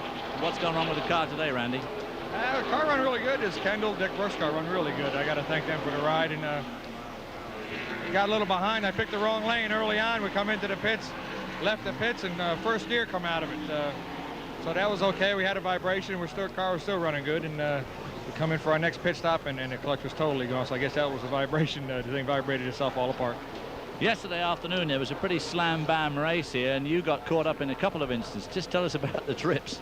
Yeah, I tell you what, first off, we started 42nd, come up to like 24th in 7 laps. The Duraloop car was running really good, and you know, a couple guys up front got together, and it was just hang on from there. And thought I had a miss, and a guy come up off the infield and got me. So I was watching it in the hauler, and Tommy Houston's son come up, said his dad was getting sick and wanted me to take over. So I jumped in his car, and he had the crush panels knocked out of it. But tell you what, that Red Devil car, that thing run, and we come up, we took the lead, and I was having a lot of fun. And until about 7 to go, come off of 4, and a couple more cars got together and just collected me. And next thing I know, I was going sky high. So I just pulled the belts real tight, held onto the steering wheel, and went for a ride. Well, poor Randy LaJoie had 3 goes this weekend in 2 races, but didn't yet take a checkered flag or any flag. Back to you, Ken and Ned. Watching Earnhardt pull onto pit road. This is Gordon caution 111, and Gordon stayed out. Gordon stays out there. Most of the rest of the drivers come in. Let's go to the pits and Mike Joy. Mike. Dale Earnhardt is in. Andy Petrie to the right front. David Smith on the jack. Earnhardt uncharacteristically over the line, had to back up a foot. That'll only cost him about a second. Danny Myers filling the car with gasoline. DieHard, the left side tires. A little bit of a trip there on the left side. And this is not going to be a particularly fast stop for the Flying Ace. Sterling Marlin is already gone. Let's get out of Dick Berggren there. Marlin had not planned to come in on that pit stop, Mike. He was going to do whatever the 24 Jeff Gordon was going to do, but once they saw what Earnhardt was doing, they decided to come in. Their principal problem right now, the radio is intermittent on the 24. They don't think it's working at all on Bobby Labonte's car. That is a huge problem on this big racetrack. So that set Earnhardt back some. Gordon stays out on the track, and among the very first to return to the 2.6-mile track was Mark Martin, followed by Michael Waltrip. Came out very quickly. Then Sterling Marlin followed along out. Terry Labonte was in that group that made it back. Following him was Kenny Schrader and Hut Strickland. Strickland is a lap down. We have 15 cars in the lead lap at the present time. Yeah, Strickland was just about to go a lap down. This caution was a godsend for him because the leaders were coming up on him. Now he got to catch up with the field, so he's still in the lead lap. Let's go back to the pits and Mike Joy. It was a very uncharacteristic troubled pit stop for Dale Earnhardt's team. Richard Childress was up on top of the war wagon. What happened, Richard? Well, you know, he must have got a little water or something come in there. He slid off. We wasn't going to take on but 2, and he slid all 4 tires. I think we hit some water or something back there, and we flat spotted to the left, so we didn't want to take a chance. We'll be okay. The track position now, he'll be out behind all of those leaders. Is that a big concern of yours? Yeah, that's the reason we want to do 2 and stay out, but you know, you can't do it with flat spot tires. It's just one of those deals we hit something back there and the car slid on. Can't second guess the competition, but are you surprised Jeff Gordon stayed out there? Yeah, a little bit, but you never know what their strategy is. Everybody makes different strategy here. Well, like Ray Evernham told us, that's why he's pitted way up the north end of pit lane to do things a little differently today. And Earnhardt will restart in 12th position. Another lap under caution, maybe one before they turn them loose. Let's take a look at what happened yesterday in that Grand National race, gentlemen. We heard LaJoy talking about that event. I think this is the first incident. Yeah, that's Warren Burton. That's upside down, and a car hits him, and the other starts hitting their brakes and hitting each other, and they slide all over the place. About 10 or 12 cars involved in that one. And then here's the one coming off of turn 4. As Jeff Fuller in car number 47 gets tagged, and around he goes. That's LaJoy going upside down in Tommy Houston's car. A lot of cars really torn up here. But it's this 17 car coming back through the grass right there. That's Bobby Reiser in the 17. Suffered serious injuries, but is stable, is the latest report we have on him today. The winner yesterday, Chad Little, 5th Grand National win of the season. Picked up some more points on Johnny Benson, current point leader, back there in 5th. Are they headed for Topeka this week? No, that's the trucks. The trucks goes to Topeka, Kansas. tell you that, Grand Nationals go to South Boston, Virginia. When that car turned over, we had the flaps up on it. That's the first car we've had since they put the flaps on the roof to turn over. We've had them to go up in the air, but they usually come down. But I think the transition from flat to going on the bank there, just once it started, there wasn't no stopping. I think you're right. Next Saturday, the CBS Sports Show travels to Atlantic City, return of the champions. After 2 years away from the tennis court, Monica Seles makes her return against Martina Navratilova. That's next Saturday at 2 o'clock Eastern on the show. We're through the caution period. That piece of debris was directly down below us. It almost looked like it might have been a piece of tape, but indeed it was metal. It was a piece of metal. Yes, it looked like a piece of aluminum, maybe, Richard. Yeah, that's what it looked like, because they had to pick it up, and it was definitely metal. So that was good call to get that off the racetrack. It was about 12 feet up into the track, and just up out into the second lane as you come across the start-finish line. And these tires are so easily cut, it doesn't take much. And if 2 cars had gotten side by side on that position on the racetrack, very definitely one of them could have hit it. So I think we're going to get a indicator of a take one this time. It started to give it the lap. And there you have whatever it was is right there. A moment ago before they picked it up. Yep. Safety crew came out, picked it up, removed it. They're just past the start-finish line. All right, they double up on the restart here. Get ready for another go at it. The first caution flag of the day. Mike Joy has an update for us. Well, from the other far end of pit road, Ray Evernham, you didn't pit. Why not? Well, like I said, you can't always win doing what everybody else does. We had a plan. We're going to stick to it. Our car gets better the longer it runs, but you know, this puts us out of a fuel sequence, and if we get left out with a dancing partner, it might cost us. But you know, it also might win the race for us. But like I said, you know, we're trying to do our own thing and keep going. Well, there's plenty of people up there in the front to draft with now. He last pitted on lap 98. This is lap 114. Actually, it was 112 when we saw that group come onto pit road and take on fuel. So that's 14 laps of fuel that you're giving up. And that is quite a bit on this racetrack, but who knows how the strategy will work out. It'll be interesting to see. They all have the same strategy. It's kind of dull out there. Well, yeah. Do you remember the time that Dale Inman on this very racetrack did that whole deal, put all those tires up, and everybody thought they were going to come in for, what'd you do, just come in and top off the tank? Daytona, but that's what we did. Yeah. But that's the way they did it. They just blew the minds of everybody else. Everybody else come in and changed tires and got gas. We just come in and got a little gas and was lucky enough to win the race. 81. It was 80, after we started the CBS telecast down there. We started in 79, huh? Mm-hmm. So Gordon is going to bring the field down as we get ready on a restart. They will complete lap 115, 188 to be run as they come to the stripe. And here's Dick Burton. Steve Beal, you came in, took 2 tires. What's the plan from here as the green's ready to drop? Well, we hope everybody stays in line like they've been. It's been a real good, clean race. The left side tires, the Goodyears are just perfect, so we just needed the rights. We'll probably pit about lap 155, get another set of rights, and hopefully run to the end. Going to hook up with somebody for the lead? Oh, we're going to have to. We'll try to pass our lead here in just a minute if the 30 will go with us. That's the plan. Run with the 30. 16 cars on the lead lap as they get the green flag. Gordon, Martin, Waltrip, the front three, then Marlin right behind Waltrip, followed by Terry Labonte in the 5th position. Coming back up to speed, Schrader, Petty, Strickland, what a break for him, almost overlap. Now he's in 8th, Blake Speed in 9th, Elliott 10th, Shepard back there in 11th, then Earnhardt 12th on the restart. Riding with him now as he's trying to dig out and get a little ground back. Bobby Labonte 13th, Andretti 14th, Dale Jarrett 15th, and Presley. And look at that onslaught in the back straightaway. 4 wide and then some. Ooh, boy, that is a little bit tight.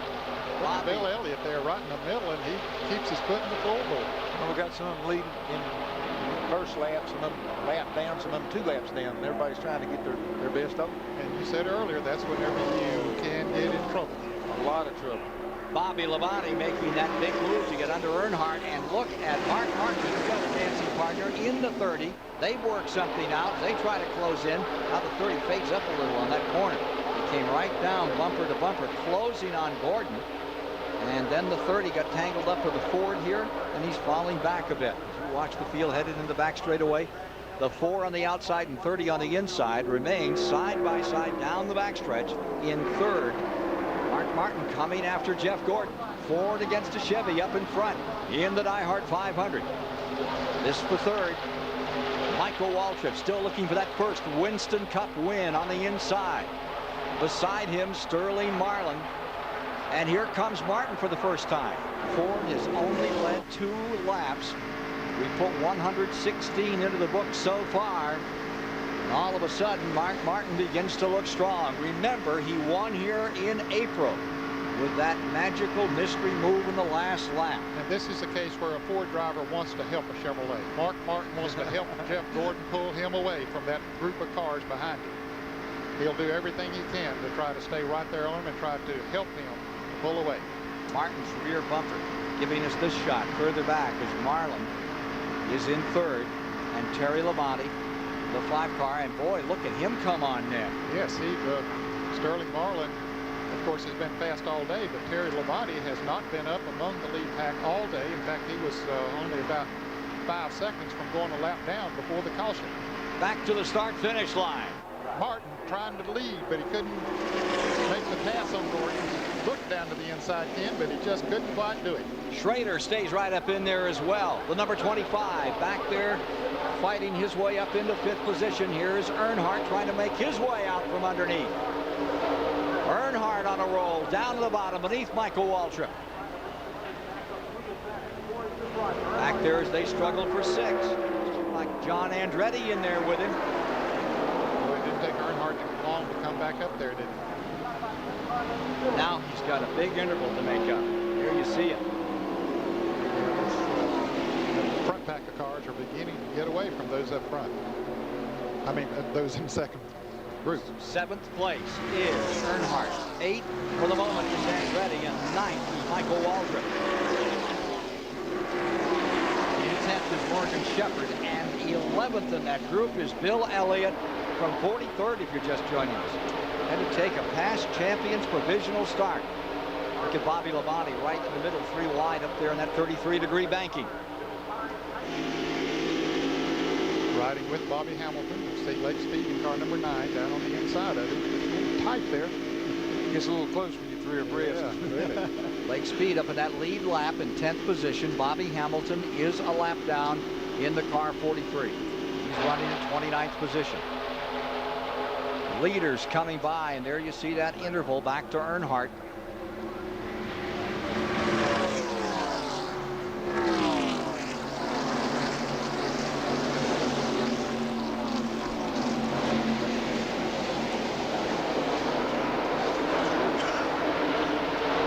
Over the years, time after time, the last 10 years, 5,000 miles of racing in this DieHard 500. As we mentioned at the outset, the difference between 1st and 2nd total in those 10 years, less than 2 seconds. Looks like it could be that kind of a day again in Talladega, Alabama. Now 120 of 188 complete. They're the leaders. Gordon, Martin, Marlin, Terry Labonte, Ken Schrader, and Kyle Petty. Those 6 pulled away a little bit, but now Earnhardt And Michael Waltrip and Bill Elliott have hooked up together. They're going to try to draft up there too. Just behind that threesome is behind Morgan Shepherd, who finds himself at the present time in 10th, is Dale Jarrett 11th and John Andretti in 12th.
Okay, we need the leaders and then come back to Earnhardt. Thank you.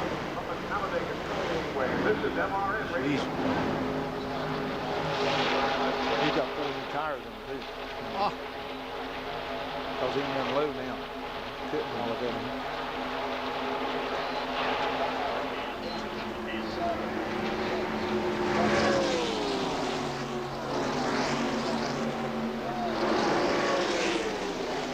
The last 3 laps, incredible run by Earnhardt. Remember, he was several car lengths back in a second pack. 7 cars were together. Martin was up in front. He got clotheslined, hung out to dry. As he fell back, that front pack slowed down a bit, and Earnhardt came propelling through traffic. Now he finds himself in 3rd spot, closed up behind. Jeff Gordon first, Sterling Marlin second, Earnhardt back to 3rd, and Kyle Petty has rolled into 4th position. The deal with Earnhardt, they made a mistake in the pit and had to get 4 tires. And by doing that, all them other boys was out there with 2 tires, and the 24s out there with 4 used tires. So, you know, that's an advantage for him right now, probably later on in the race also. Here's Mike Joy. It looked a lot like Earnhardt's charge in the closing laps of the Daytona 500. Here he restarted 12th, and Ken, that didn't only look good on the track as he swept under 3 cars at a time in the tri-oval, it looked good on the watch. His lap passing those 3 cars 48.80 seconds. It's not yet showtime, but I think we've seen what Earnhardt has. So he's up over 195 and then some. Here he is right in there where he wants to be and willing to wait it out a while. 125. Lap 126 is the one they're working now. Here's Earnhardt not waiting, coming to the inside. Yeah, I didn't think he was going to wait too long. But look at Kyle Petty comes down on the inside. He wanted to make it 3 deep, but he knew that wasn't the smart thing to do, so he just follows Earnhardt right on through the track. Remember that Earnhardt was leading on the white flag lap here, and they go 3 wide. There's Morgan Shepherd up on the outside. I think the Wood brothers have a fast car here today, and Morgan is doing a great job of driving it. Finished 3rd here in the spring race. Well, they have a lot to celebrate these days. One of the patriarchs of the sport celebrating a birthday. 70th for Glenn Wood. Yes, sir. I used to race with Glenn. How does that make you feel, Richard? Well, that makes me feel old too, I guess. He was one of the best when it comes to running on short tracks. He was really hard to beat. Here's Earnhardt up on the outside with a rim ride, trying to pull it out and come back in front. An amazing return into this DieHard 500 for Dale Earnhardt. Don't count him out of this one. Here comes Sterling Marlin with him for 2nd, and fading back. the guy who's dominated it, Gordon. I think a lot of people, you know, they've only been taking on 2 tires today, Richard. That's a very good point that you made there. A lot of them thought, well, you know, that's all you need. Tires don't slow you down that much. But those that has 4 tires now, it's making a big difference. And then the 24 sitting out there with 4 used ones. Yeah. It's a fine race. Look at Terry Labonte. Slip right in there in the 4th position. All of this action live on CBS today at over 190 miles per hour, breaking all kinds of records at the Talladega Superspeedway. Kyle Petty dips back on the inside as he tries to go beneath Morgan Shepherd. What a scrap this one is. Just inches that car back in there. There you see Michael Waltrip side by side with Bill Elliott a little further back. 15 cars in this lead pack, still duking it out in the 27th annual DieHard 500. There goes the 4 car. For the lead, Sterling Marlin is there. Gordon coming with him. Well, I tell you that, you get that momentum. You can't do anything about it. They got that momentum, got to run at him, and they just kept on going.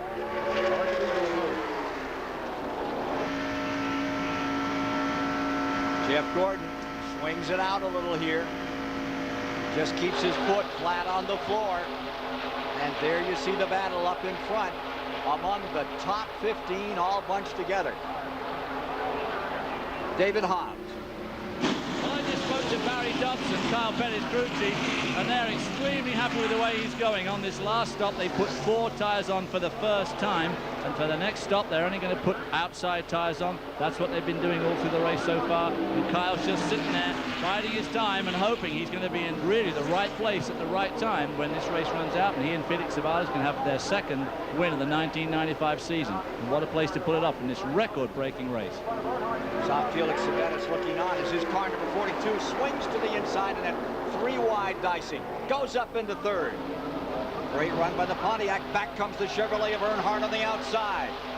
Marlin, who set on the pole at 194 miles an hour for this DieHard 500.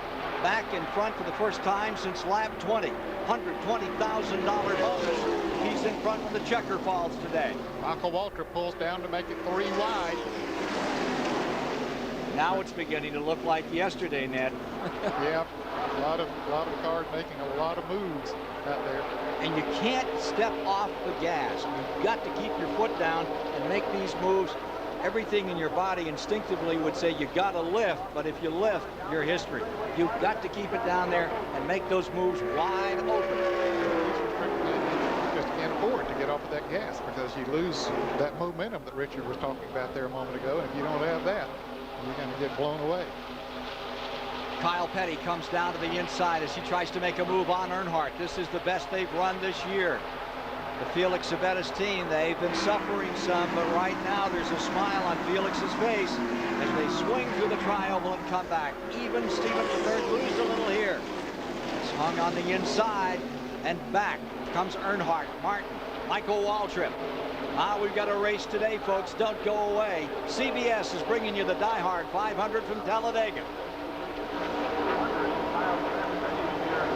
DieHard 500 was 1993.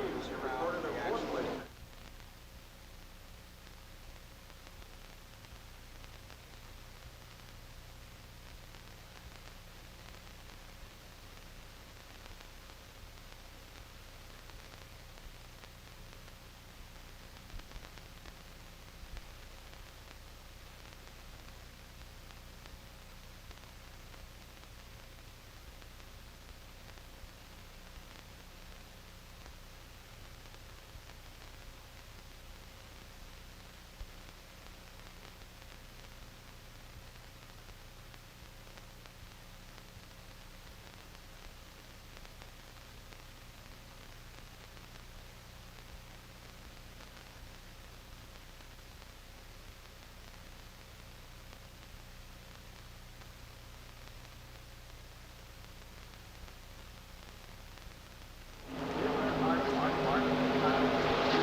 No.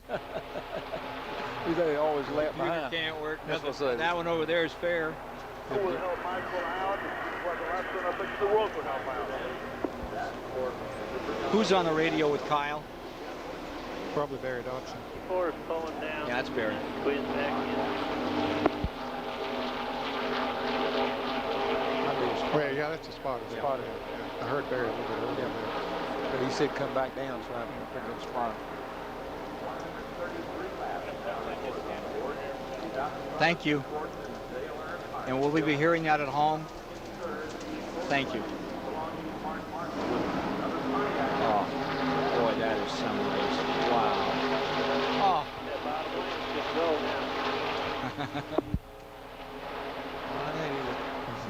Ooh. Look at that. Oh.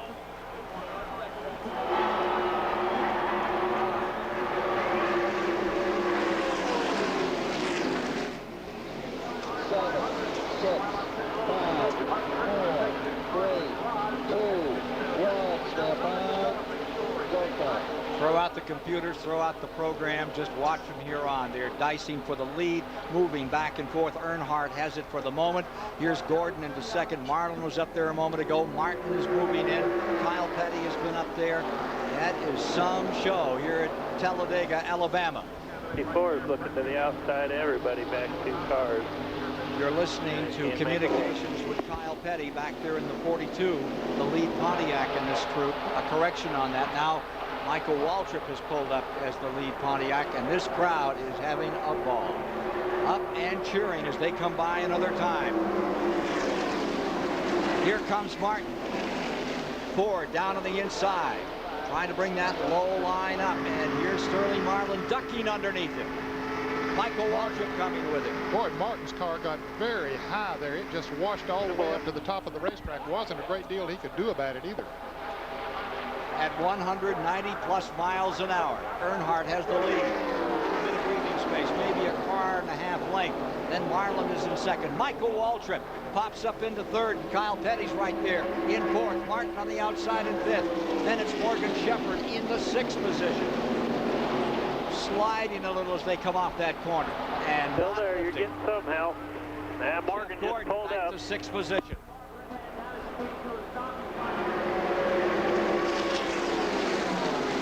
.136 of 188 laps complete.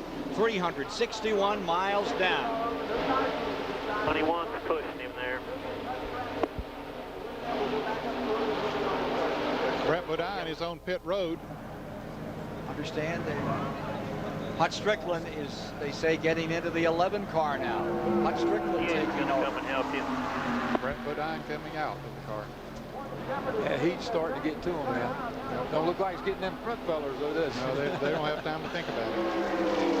It really is mind over matter in that kind of heat, isn't it? That's what it has to be. You just have to just block that completely out of your mind. The race is behind over. 21. And Bill Elliott coming in here 3 wide. And Jeff Gordon slipping back. Now back up. Ken Schrader in the middle, Elliott down to the inside, and indeed Gordon's got a handful pinned on the outside. Our in-car communications today being provided by Racing Electronics. There's Rusty Wallace, and he's not having much fun today. The 2 car off the pace, up in front. But still, Rusty is in 22nd position, 8 lap down. Presley completes the first lap in 15th position. There's Brett Bodine taking oxygen. Heat getting to him in that number 11 Junior Johnson Ford automobile. Could have had just a few fumes coming up in the car or something like that, and boy, I'll tell you, it's tough to deal with in this on this hot day.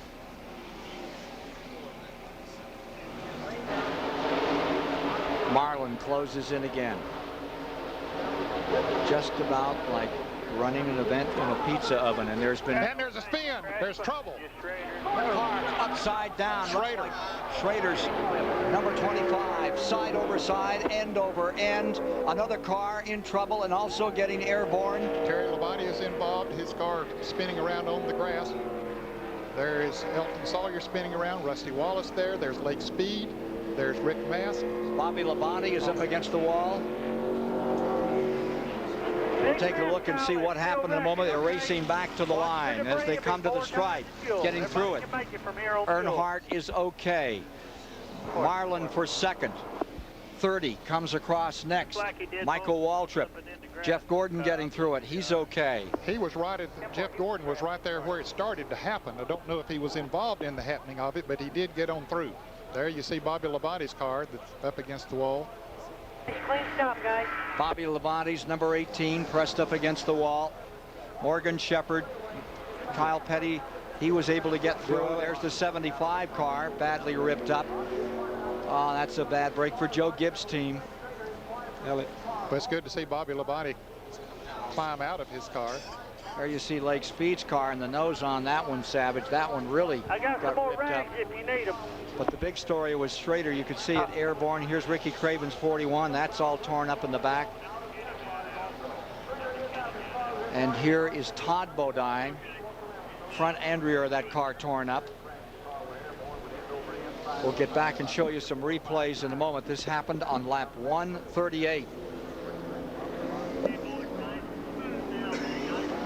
Bobby pointing at somebody that he didn't seem to be too happy with.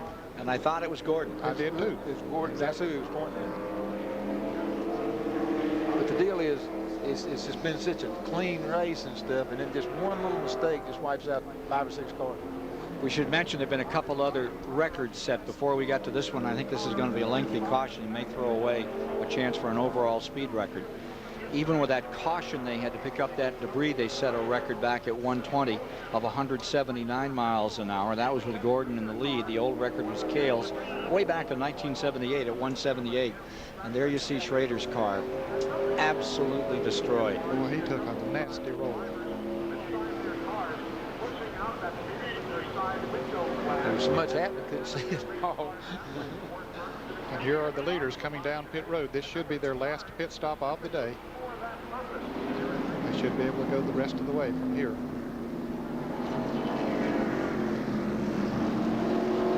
Morgan Shepherd put down. Let's get ready to go to the pit area. Getting our replays together to show you what happened. Here's Mike Joy. Michael Waltrip takes on 2 tires and go. So does Mark Martin. He gets right sides. It'll be a 4-tire stop for Dale Jarrett in the Robert Yates car, as it will for Dale Earnhardt, who gets a good pit stop this time and will get out well up in the order. Dick Berggren. Mike Sterling Marlin also took 4 tires. It was a relatively slow pit stop as a result, and he has lost considerable track position. Larry McClure, the car owner, however, says from here they can easily go all the way. Checking on the conditions of those drivers on the back straightaway, and let's take a look at what happened here on the back straightaway in the DieHard 500. Here you see Gordon in the 24. Okay, he comes up and clips Ken Schrader, his teammate, and sends him around. Schrader's car going backwards. The roof flaps are up, and then he gets hit by Ricky Craven, and then that flips the car over. He just drove in under him. And the car will roll. And then other cars coming back with all the smoke and people slowing down. They start hitting each other, and lots of cars getting involved as we see Schrader's car continue to roll and tumble on the grass. Jeff Gordon's in car. And I believe this is in slow motion. Okay, there's Schrader up on the outside. And you can see him make contact right there and spins Schrader around. Gordon goes on. Apparently no harm done to his car. Jeremy Mayfield giving us these pictures. And there they're wrecking in front of them, and he hits Bobby Labonte right there, just gives him a little bit of a tap as we see Schrader's car going up in the air, and it spins Bobby right into the outside wall. Bobby ran into the 41 car. Here's another angle. You can see it had already started to happen there. Craven coming around and spinning the 41. Mayfield, you see he has bounced off the 18 in Schrader's car. So there's no place for those other cars to go.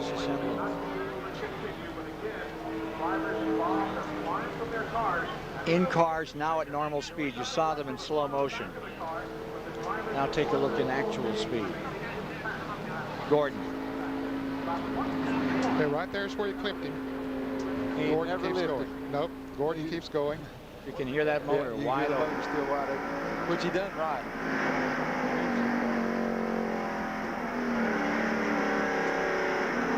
Yeah, the 18 car looks like hit the 41 car, and the 98 car clipped the 18 car, and around they went. Just enough to get him up. Let's go to David Hobbs. Todd, what did you see happen out there? We've seen it on replay a number of times. What did you see happen? Well, the first thing I saw was Kenny Schrader's roof number. The thing lifted up and pointed right at me. And John Andretti was in front of me. He slowed down. I slowed down. We all got slowed down. And just a chain reaction. The guys behind us didn't get slowed down. And it's unfortunate. You know, everybody close to the accident saw it, slowed down. The guys behind us didn't see it and kind of piled into us. But you know, the factory store's forward. We were running good. It's a shame we got a lap down. We actually had a decent car, and it's a shame that we couldn't show it. You're looking pretty hot. What's it like out there today? Is the heat going to be a real factor towards the end? Well, there's not too many laps to go. It's pretty warm. The problem with today is the air that you do get, your circulators, the air you breathe, everything that blows on you is hot air. You don't get cooler. You don't get that relief that you'd normally get on a less humid day, and that's the biggest problem. Your brother actually was just taken out of the car seconds before you crashed and was receiving treatment in the tent. Did you know that? Yeah, he's not been feeling real well this weekend, and we kind of expected it. They had a relief driver ready. Well, better luck next time. They're trying to fix the car. Is it going to be okay? Mike Joy. Here's the front end of Jeremy Mayfield's car, David. You saw on the in-car replay him get into Bobby Labonte. Labonte had already hit Ricky Craven, so Mayfield did not cause Labonte's spin, but that's the bit of damage that results.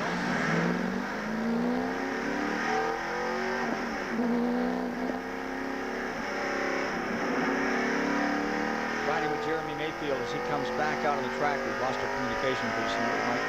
And we'll get back with you as they continue to pick up these cars.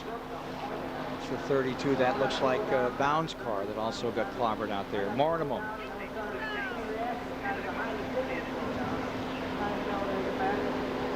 He got back in the field.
So you got him sideways. He was up. I mean, he went okay. But then when This that other car DieHard hit him, 500 race summary is sponsored by Shot up Texaco under. Haviland.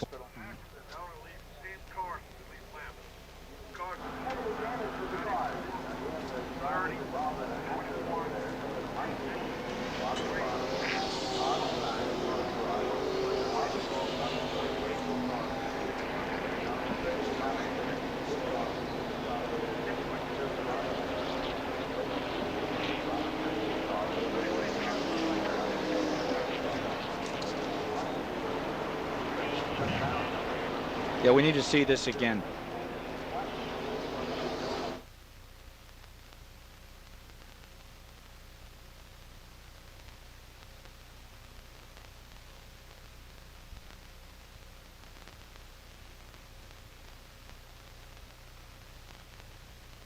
This DieHard 500 race summary is sponsored by Texaco Haviland Formula 3 Motor Oil. 142 or 143. 143 of 188 are complete, and after 378 miles, that really does not tell the story. It says leaders 6. They've swapped it a lot more than what we've seen. Here are the folks that were involved in this big crash on the back straightaway 4 laps back, 5 laps back. Bobby Labonte, Ricky Craven. Good news Elton is Sawyer, Robert Presley, Todd Bodine. John, yeah. John Andretti and Chuck Bound. Let's go to the pits and Dick Berggren. I'm in Kenny Schrader's pit with Gary Eaker. He is the team aerodynamicist. Have you had any contact with Kenny Schrader? Well, not directly from Ken. Apparently, he'd gotten out of the car by the time we were radioing. But the word we got in the radio is that he left the car under his own power. He walked to the care center, and or they gave him a ride, whatever. And he just maybe has a black eye. But other than that, he seems to be in pretty good shape. Good news that Schrader's a tough guy. He's taken some bounders like that in sprint cars, midgets, stock cars. And he's just took as hard a ride as he ever has in his career. Mike Joy. That's a somber mood up here in Jeff Gordon's pit. Ray, you and Jeff have been on the horn quite a bit since this incident. You have a very talented, but you have a very emotional driver. What are you doing to calm him back down after this? I don't know. How do you calm him down? He's about in tears. I mean, he didn't mean for that to happen. I mean, he's a very emotional kid. The car got loose on us, and he got loose. When Kenny went by him, he started to get sideways, and it just got away from him. He got into Kenny, and, you know, I just hope, you know, I just pray to God everybody's all right, but it's, you know, it's just a real bad deal. Kenny and Terry, everybody, I just hope everybody's all right. We just got to try and put 40 laps together here with no more incidents. Now that'll be your job, is to keep him focused for 40 more laps. How will you do that? I don't know. I just want to, you know, it's just a real sickening deal when something like that happens. I feel real awful bad for him. I'm just going to try and you got to try and get him put out of his mind. I don't want him to get hurt. And like I said, thank God nobody's hurt. But it's a terrible deal with restrictor plate racing, and I just hope it doesn't affect him real bad. He feels, you know, if you heard him on the radio, you know he was about in tears. So it's a real tough deal. We're just going to have to deal with it. We'll return to the Talladega Superspeedway after this message and a word from your local station.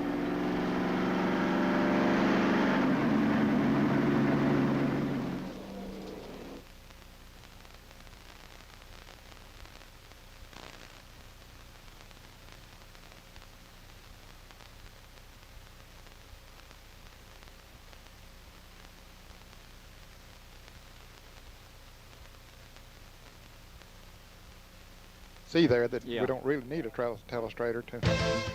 CBS Sports coverage of the DieHard 500 is sponsored by...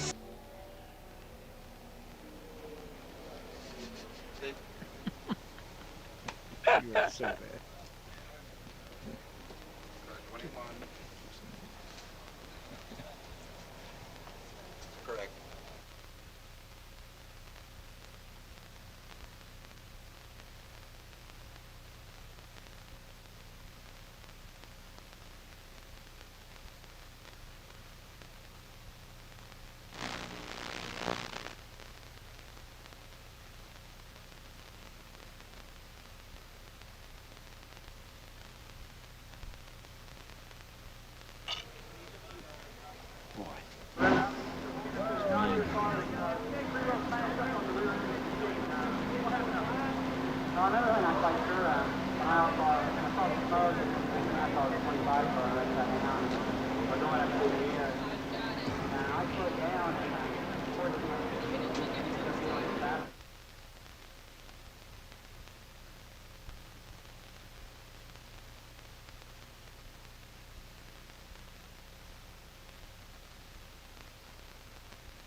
CBS Sports coverage of the DieHard 500 is sponsored by Sears DieHard, the official battery of NASCAR. Ford and your Ford dealer. Have you driven a Ford lately? And by Texaco Haviland Formula 3 motor oil. And there is good news on pit road. Here is David Hobbs. Kenny Schrader, that was a horrendous machine. What happened? We just caught a little too much air over there. I don't know. I think we got turned around a little bit. Somebody caught us from the left rear. But it just took off, you know. I don't know if it took off when we hit the grass or what, but played sprint car, held on, head down, arms up. You seem okay, but I mean, just can't leave. You feel okay, right? Yeah, we're okay. You okay? Yeah. Well, he needs to go to the ball. He's okay. Watch again.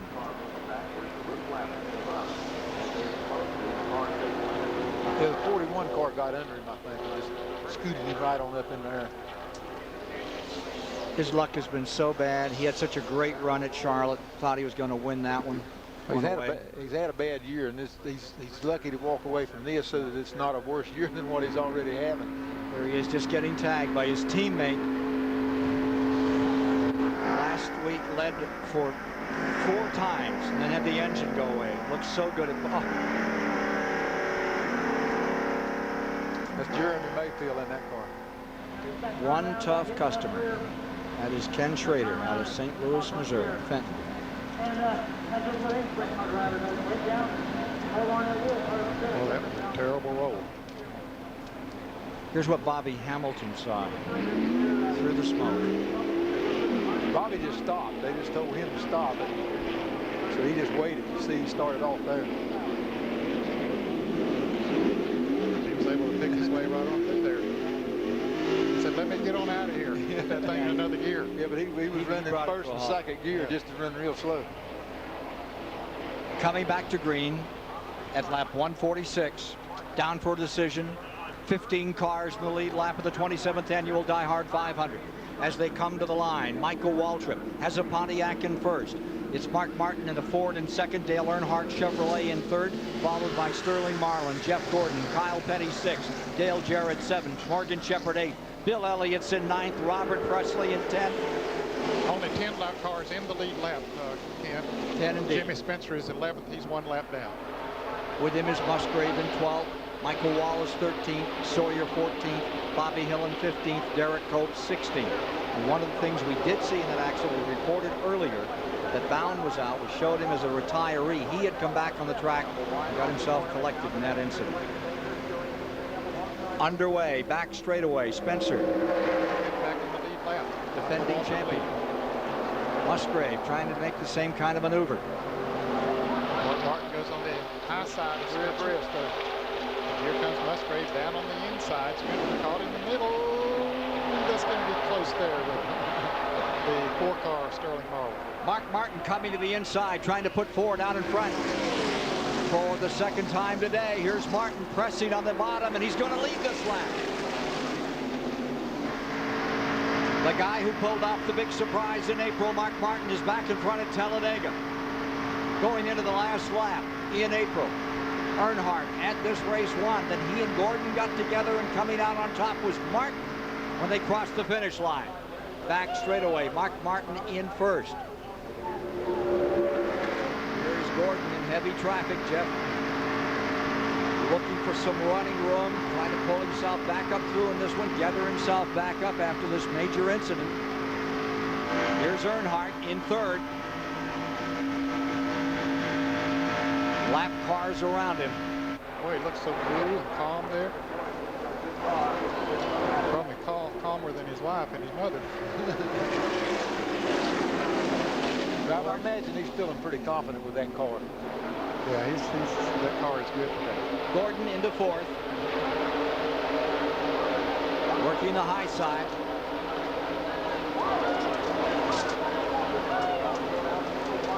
Earnhardt back in fifth. Morgan Shepherd being challenged. Dale Jarrett right there side by side with him. 188 laps marks the distance. Derek Cope way up on the high side. Here are your leaders. It's Martin first, Michael Waltrip second, Sterling Marlin third, Gordon in fourth, Earnhardt fifth. Looking just a little further back as they come to the stripe another time. Here's Gordon going to the outside. Marlin takes the lead. Sterling Marlin dipped down to the inside, coming across the start-finish line, takes the lead. Michael Waltrip will come with him. Just behind Dale Jarrett, last week's winner in that 37 lead change race at Pocono. Gates number 28 is right back in the thick of it this week. They made an extra pit stop then after their regular pit stop, made some sort of an adjustment on the Hamilton Ford, and it's working pretty good for them at the moment. So Dale Jarrett is into sixth, and falling back to seventh is Morgan Shepherd. Here comes Kyle Petty back into it again, mixing it right up. 10 cars, lead lap. Earnhardt dips to the inside to make it 3 wide going into the turn. Dale Jarrett's going to try to follow him through. Michael Waltrip is in the middle, and Earnhardt makes the pass okay. Martin falling back on the outside. Gordon pinned up there on the top of the track. That looks like about 5 wide there, Jim. Wow. Gordon's pinned behind the 6 car. You can't go nowhere. They've completed 399 miles with that last lap down to the last 100 miles. NASCAR is seeing exactly what they would like to see. They got a Chevrolet, and well, they got Chevrolet first and second now, but the last time around they had a Ford and a Chevrolet and a Pontiac running first, second, and third. Earnhardt on the bottom. Rolling back up, looking for Sterling Marlin. Jeff Gordon further back and forth. You're with him. Closes in on Mark Martin in third. Here's Mike.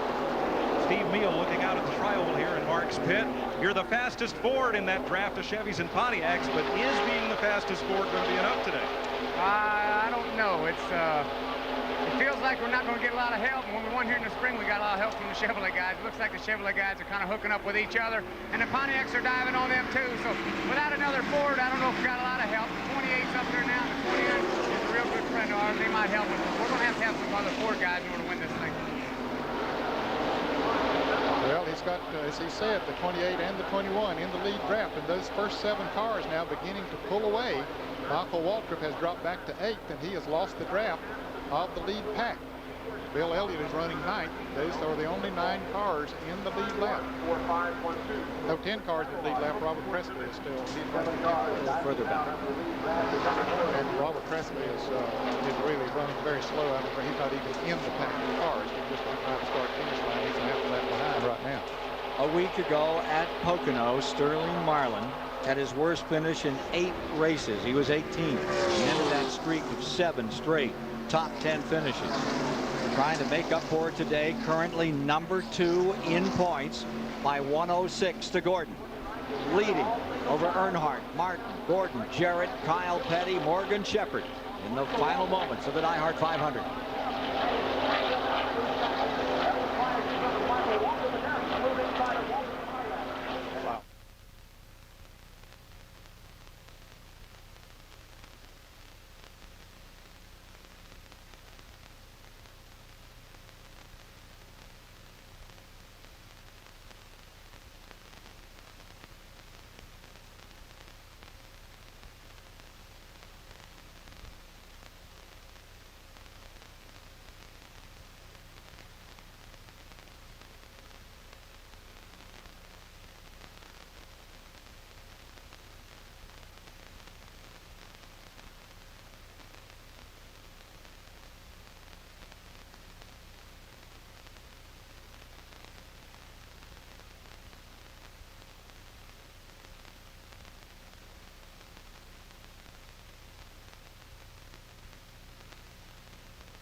Overhead coverage of the DieHard 500, courtesy of the Goodyear blimp Stars and Stripes. 192-foot blimp based in Pompano Beach, Florida. And boy, what pictures they've had to record today. We're at lap 156 of 188, and there are your leaders stacked up, ready to fight it out. Frisky, Sterling Marlin, that's a little further back. That's the Morgan Shepherd battle. He's back in 7th, followed by 8th. Bill Elliott in that pack. Up in front, Sterling Marlin. There is that second pack. Up in front, it is Sterling Marlin, Dale Earnhardt, Mark Martin, and Jeff Gordon, those front four. And then just a couple of car lengths back, Dale Jarrett, looking for his second win in a row with a Robert Yates car. Lies in wait. Just behind him is Morgan. And then in 7th, Kyle Petty. Michael Waltrip fell back from that group. A little further back, you see some of the ones that are well back. There's that 7 car, Bodine, Bobby Hamilton's car. He's running a couple of laps down to the field at the present time. Jeff Gordon has now slipped in the 3rd spot. To jockey around a little bit up front there. And if they do, that'll bring that second pack right up with them. Well, it could, yes. The second pack is not losing anything right now. Last 3 or 4 laps, they run about the same. Hey, don't forget the DieHard 500 next year is on July the 28th. All of the Olympics down here in the southeast United States. If you're coming to Talladega, you want to make your room reservations now. July the 28th for the DieHard 500, 28th annual on this great 2.6-mile track. Hope you're planning to be with us. Mark Martin dropped from the 3rd position back to 7th in this pack of cars. And is dropping off some more. A couple of laps ago, Kyle Petty's car pushed up a little bit in turn 2, and Morgan Shepherd got by him, but now he's picked the draft back up. Mark's got back up right now. So you got 7 cars there, and you can see the distance back there to the next group, which is Michael Waltrip leading that group. Followed by Bill Elliott and Robert Presley still in there. Robert Presley started the day in 10th, and he's running 10th right now. Michael Wallace is being shown in 11th as a lap down. Gordon going for 2nd, going around Earnhardt on the inside, or attempting to at least, and he makes the pass. The point standing battle right here, with the exception of Musgrave, who's just moved up into 3rd spot in the standings going into this week's race. Those top 10 in the Winston Cup standings, amazing. 5 Chevys and 4 Fords and Pontiac up in here at the present time. So for the moment, Gordon has the advantage, and trying to whittle it down in the Winston Cup standings is Sterling Marlin. Here's Mike. Only a couple of Fords in that lead draft, Ken. Mark Martin, Morgan Shepherd, and Dale Jarrett, who is 4th and is the highest place to those Fords right now. Steve Meal said he would need another Ford to help him if either of you guys could win this race. True?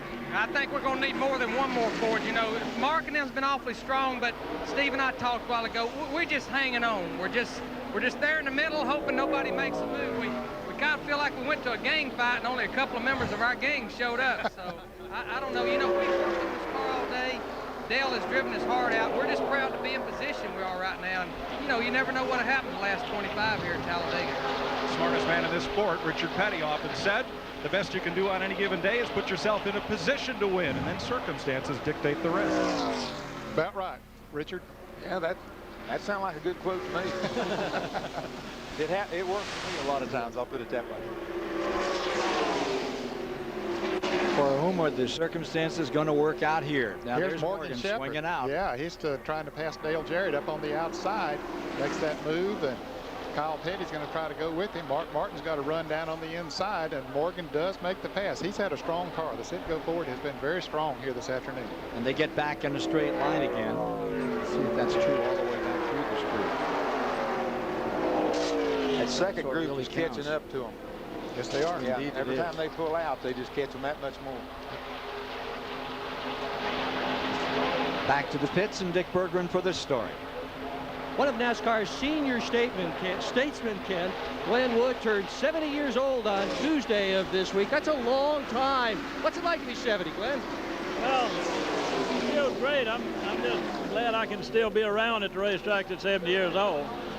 One of the original members of the Wood Brothers. So many memories, so many wonderful wins. What's the most significant of all these years, Glenn? Well, probably the one at Daytona when Richard and David crashed at the last lap and we still won the race. Well, he's one of 17 men who won for Leonard, his brother. How would you like to be out there today racing with these guys? This is too much for me. I know what you mean. Great driver. He didn't start racing. He was 27, 28 years old. Yeah, he was past 25 at least. For the lead, Marlin, Gordon, Earnhardt, Shepard, Jarrett, Martin, Saint.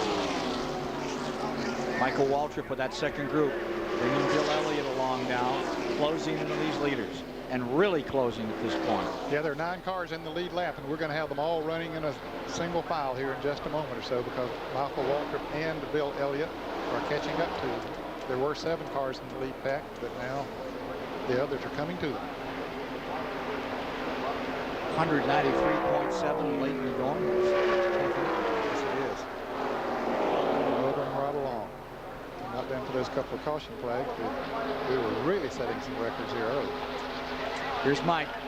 Well, Ken, not all is well in the Chevrolet camp, despite that's the most prolific make in that front draft. Dale Earnhardt called in when Jeff Gordon was behind him. He said, "Gordon's making me loose." He says, "Tell his spotter if he's going to stay there and do that to back off." And instead, Gordon went around Earnhardt. So I look for Earnhardt to follow Gordon to the closing laps of this race without making a move, because his car is not comfortable running in front of the 24. I thought with the restrictors, what you wanted to do was lead in these last laps out here. I don't know. Used to think so too, but the last 2 or 3 races I've seen, I don't believe that's working now. Certainly wasn't true in April. It wasn't. Mark Martin came from behind, as you pointed out earlier, past Earnhardt, and then Morgan Shepherd got into Earnhardt, and Earnhardt got into the wall, and Jeff Gordon came on to finish. But it was Gordon that came on with Martin to make that first move around before they got to the corner and had the wreck. Let's get down for just a moment to Dick Berggren again. In April, Sterling Marlin and Jeff Gordon ran together for much of the race, Ken. So before this race started, I asked which of them would prefer to be in the lead toward the end of the event. I asked them individually, and guess what they said? I want to be leading. I want to be leading. Now Morgan Shepherd moving high. He's going to try to make that move that he made on Dale Jarrett a little bit ago, on Dale Earnhardt, but that didn't quite work, so he's still in line, but he's just testing them out there to see what he can do. Working lap 166, 441 miles complete at the stripe. Mike? Jeff Bodine is in with a cut tire. It's been a tough day for a car that was very fast in practice. Shane Parso and John Treaton changing the right sides. The U.S. bobsled team chief engineer Bob Cuddio wiping the grill clean. But Bodine, that kidney stone apparently hasn't moved. He's feeling okay, and he's back out there. Laps down. Showing 9 cars now in the lead lap. With that 9th car, Bill Elliott. Former winner here. Michael Waltrip just in front of him, and Kyle Petty. And those 9 all gathering up under a hanky to decide this one. Yeah, they're all right there in the lead pack. A couple of lap cars in there as well. Dale Jarrett just behind Shepard. He's getting challenged. Looks like the 6 cars down on the bottom. And Michael Waltrip will come with him. There's Bill Elliott in the red and yellow number 94. As Jarrett drops back to the 8th position.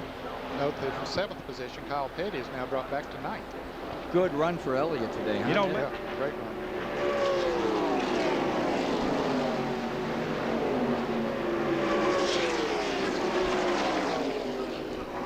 We're on Dale Jarrett's scanner right now. The conversation you're hearing is between the spotter for the Robert Yates number 28. Dale doesn't say much out there, Ned. Not a great deal. No, I heard him ask a while ago who was behind the 42 car. Of course, he found out who one of them was, Michael Waltrip, because he came on by. Terry Thornburg on the spotter car. You've done some spotting for them this year. I have, and I'll tell you, that's not an easy job. It's a nerve-wracking job, especially on a track like this. It's so difficult to see all the way around, and one of the jobs off the spotter is to tell the driver he's clear of another vehicle when they're passing him. Sometimes it's impossible to see that. And 20 to go, Dale. I know you're doing all you can. 20 to go. 20 to go. I know you're doing all you can, Dale, and right now he's got his hands full of Elliott. Yeah, that was Larry McReynolds making that statement. Bill Elliott continuing to pick them off. Remember, he was on the tail end of the lead lap. Now here comes Jarrett right back on top of him. Double wide in the backstretch here in the DieHard 500.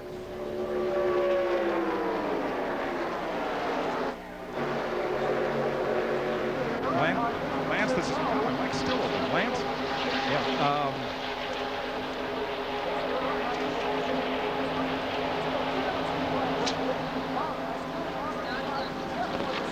In my hand.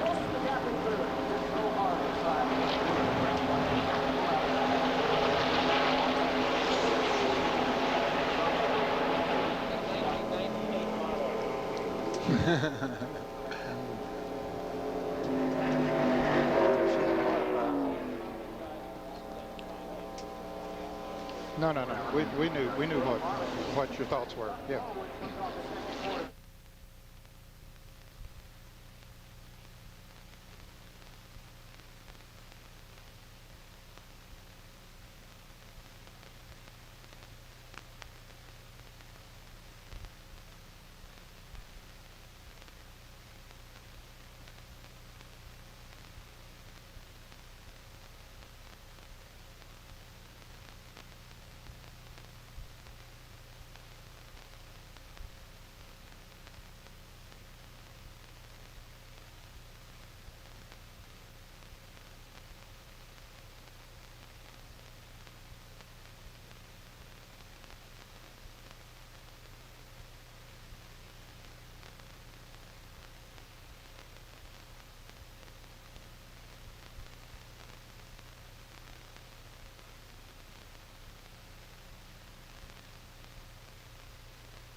Are you doing a promo? 6, 5, 4.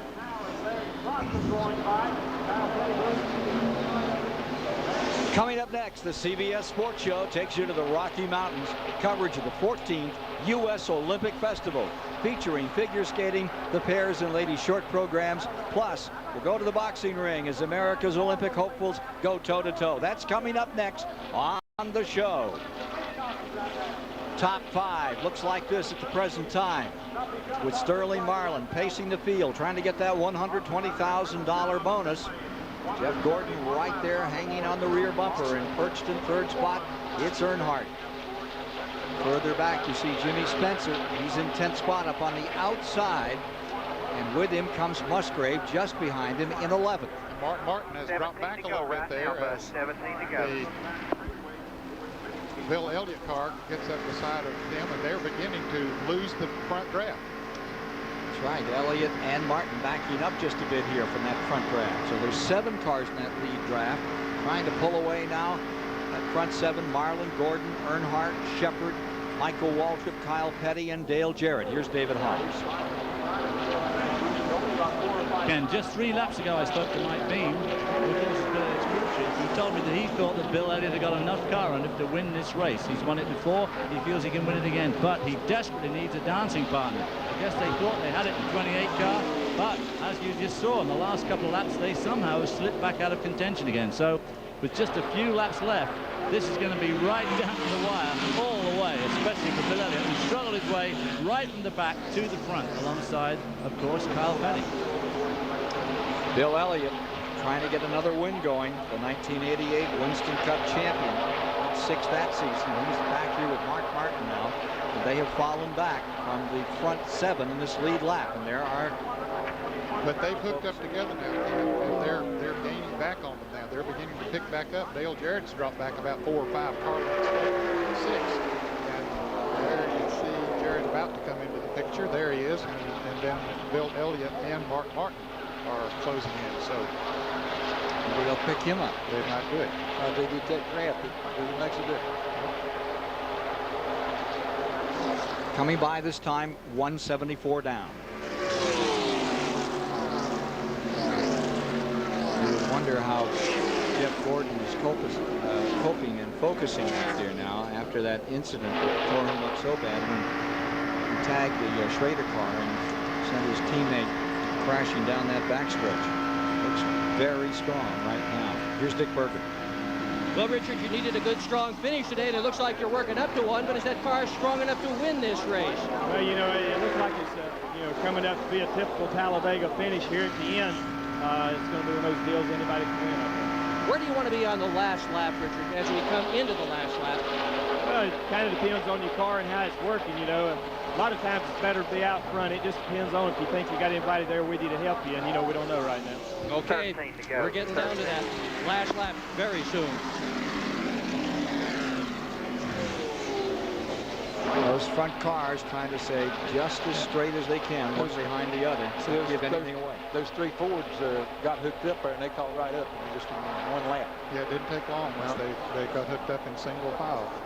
Those three Fords were Dale Jarrett, Bill Elliott, and Mark Martin. Closing in on these Chevrolets and Pontiacs, and Morgan Shepherd, of course, with his Ford, stays up there in the fourth spot for the Wood brothers. Right behind him come those two Pontiacs in fifth and sixth. Last time we saw a Pontiac around here, a guy named Petty in the spring race. That's been a long time ago. 1983. My mark. Kyle dipping down to the inside.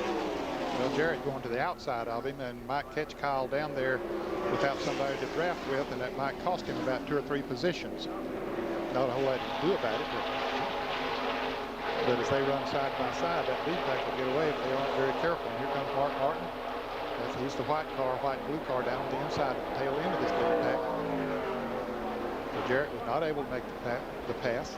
Kyle moves right back up to Michael Walker. 11 laps to go, and they come by this time. 11 to decide it. $1,300,000 at stake in the DieHard 500. Sterling Marlin set on the pole. Led up till about lap 20, then fell back into the field. Now looks to be the dominating factor, but here comes Earnhardt for another stab at it. Mike Joy. Shepherd coming with him. Go ahead, Mike. As they go for the lead, Ray Evernham and his car owner Rick Hendrick in a long conversation. Have you got your driver's race space back on for these last 15 laps? We're going to try. You know, he's in pretty heavy traffic right now, but, you know, we're going to try the best we can. Like I said, you know, just thank God Kenny and everybody's all right, but we got to do the best we can, you know. Right now, we're not really, you know, winning this race isn't our first priority right now. One of the things they do, Jeff has a prayer on the dashboard. It's the 18th Psalm today. It's handwritten, and he'll recite it over and over to maintain his focus. So shuffling around up front. And Gordon falling to fourth. Morgan Shepherd coming to third. Fords have won 3 times this year, and one of those times was here at Talladega back in April. Michael Waltrip got shuffled all the way back to 9th. He was running up there in the 5th position. 10 laps to go.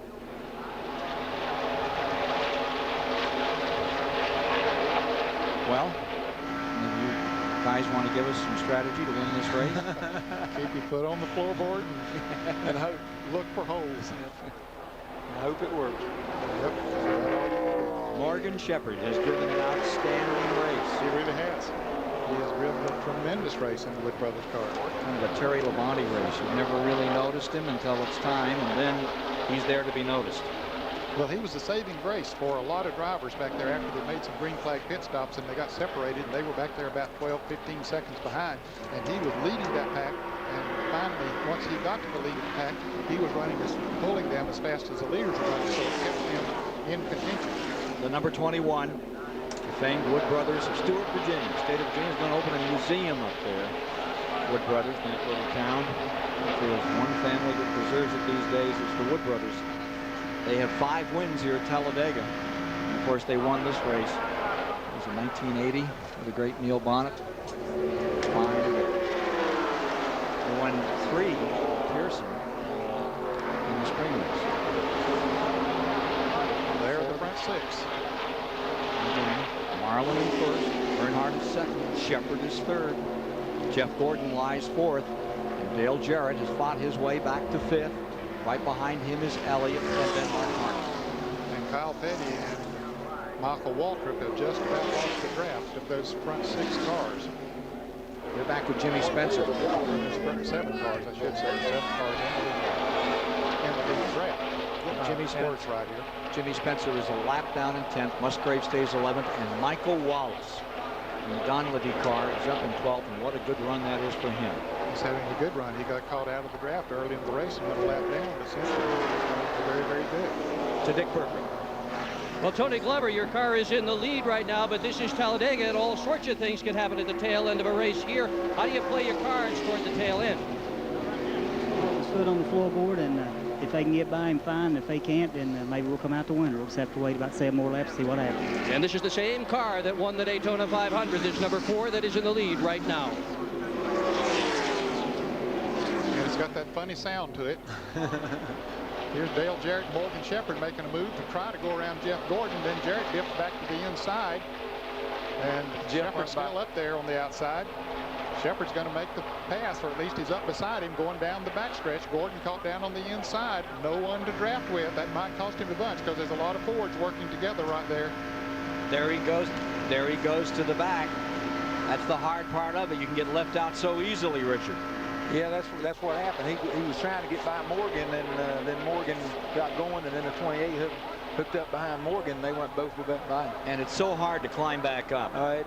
You know, you just do it. And now this let Kyle Petty catch back up to the lead draft when they got up there side by side. 182 complete. Get ready. Kyle Petty on the bottom. Here comes up on the outside, the number 24 taking another stab, getting back up toward the front. You got 2 Chevrolets and then 4 Fords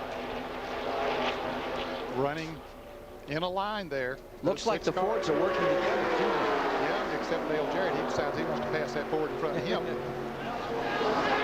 Dale Jarrett trying to pass Morgan Shepherd, and he does. Takes over the 3rd position. Gordon back there. Let's get back to Mike. Richard Childress, for the 4th restrictor plate race this year, you've had to run against Sterling Marlin to win it. Does he have anything for him? Yeah, you know, they got an awful good team, awful good setup there, but, you know, it's kind of fun racing. We see how it comes out here at the end. Well, if you watched earlier, Earnhardt's patented move today was from the top to the bottom drop coming through the tri-oval just before start-finish line. He may not wait that long. Dale Jarrett just moved around Dale Earnhardt and took over 2nd place. Earnhardt pulled out, thought Jarrett would go with him to push him by the 4 car. That didn't work. Jarrett took the position, but Earnhardt coming back. Going for 2 in a row. For Robert Yates, number 28, Dale Jarrett. So many problems over the past several years for Dale Jarrett making this switch. It's been a hard year for him and for this team, but right now they're looking stout. Meanwhile, here's Mark Martin running side by side with Elliott just behind those front 4. So you got a Chevrolet, a Ford, a Chevrolet, a Ford, and then 2 Fords side by side. 4 laps to go.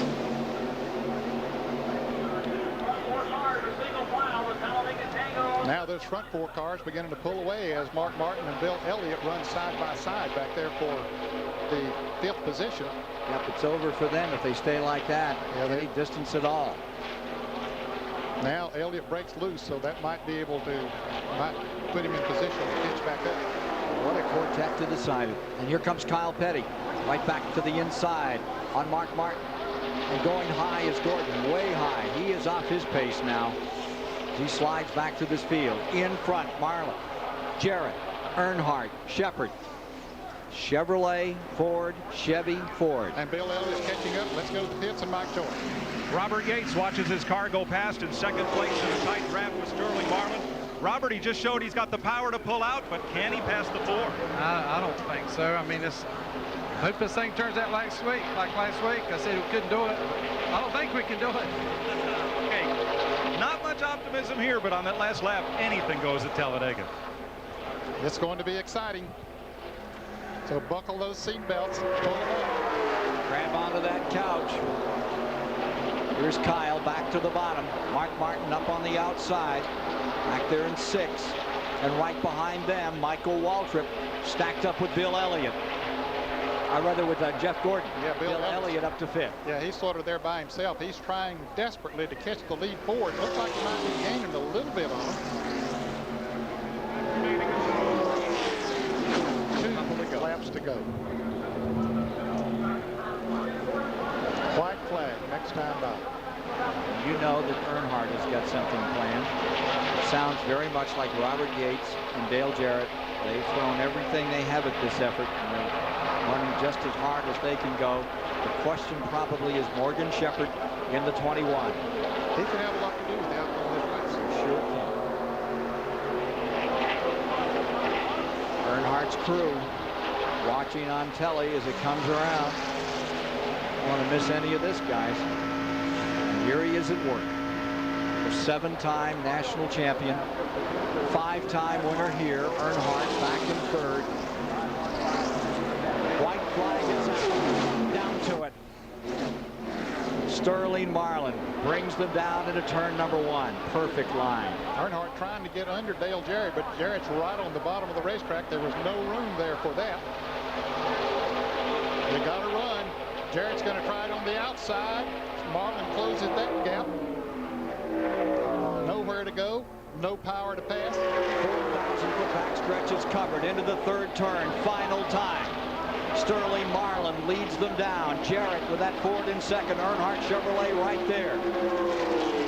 Sterling Marlin, who won the Daytona 500 the last 2 years, looking stout. Here they come for the tri-oval. Let's see if anybody's going to make a move. Earnhardt tried it down on the inside, but there was no place to go. He comes up on the outside of Jarrett, but he won't make the pass. Sterling Marlin will win it. Sterling Marlin has won the 27th annual DieHard 500. Morgan McClure reigns on those restrictor plate tracks. Second place today at the finish, Dale Jarrett, giving it a great run right to the final moment as he pulled himself up through, but there wasn't any more to go up against that number 4 and that Runt Pittman engine. That Robert Yates engine is always strong too, but that Pittman engine has proven it's strong. So you just had 2 of the best going against each other as far as engines were concerned, and Marlin came out ahead that time. Earnhardt for third, Morgan Shepherd right there. What a dandy finish. So the battle flags of number 4 are going to fly high when they leave Talladega, Alabama tonight. Sterling Marlin out of Columbia, Tennessee, Civil War buff and a great racer. And the son of a great racer has done it again. All right, a final check on those spoilers, and then they'll release to victory lane. Car number 4, Morgan McClure. Proud team out of Virginia has pulled it off and won here today. It looked like it was going to be a record pace. If you're just joining us, a terrible crash as we came into the final third of the race sent Ken Schrader side over side and end over end many times down the back straightaway. He walked away. Was able to talk to us a bit later. And in a moment or two, we'll be talking with Sterling Marlin about this outstanding performance today. And he gets a $120,000 bonus. He's set on the pole and wins it. How about that?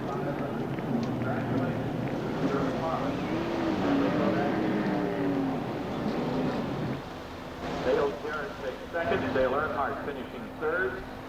In what was yet another of the heart-stopping airbreath Talladega style finishes anybody's race in the last couple of laps.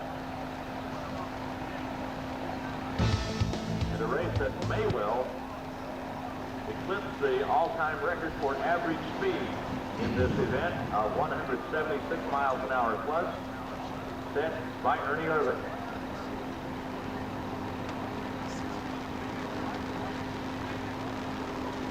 Well, in typical Talladega fashion, we have a little bit of everything here today. Sterling Marlin now beginning to master these super speedways. He, Tony Glover, engine builder Runt Pittman. They win Daytona a couple of times. They now win Talladega.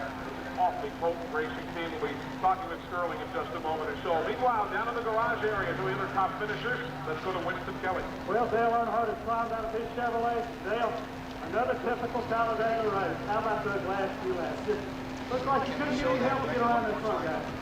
That's all I can say. We tried and did all we could. It was a good race for us. Glad Chevrolet won. The car seemed to be exceptionally strong. You get back in the back and just come back up all during the race. That was good, but I don't know. We just... I have it. No? I have a Goodyear blimp. I don't have a motorcycle card. I don't have a motorcycle card. Okay, I'll just do it. Let's go to David Hyatt. Yep. Dale Garrett came up one spot short today, not where you wanted to be, but you got to be happy with this run. Yeah, we're extremely happy. The guys did a great job in it. Larry did a fantastic job adjusting the car. Thought I might be able to get Sterling there. I knew Dale would go with me, but just couldn't get a run on him. He was running just as hard as he had to.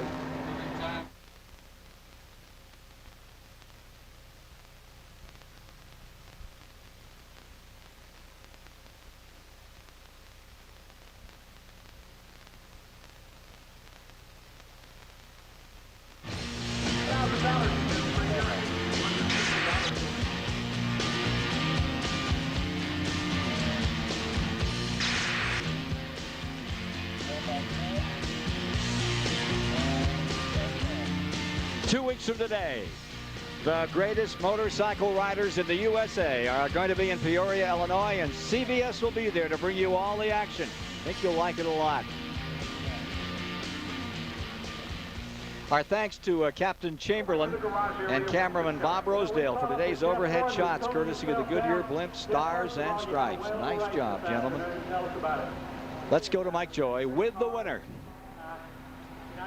Third victory of the year, Sterling Marlin. Did it look easy from out front?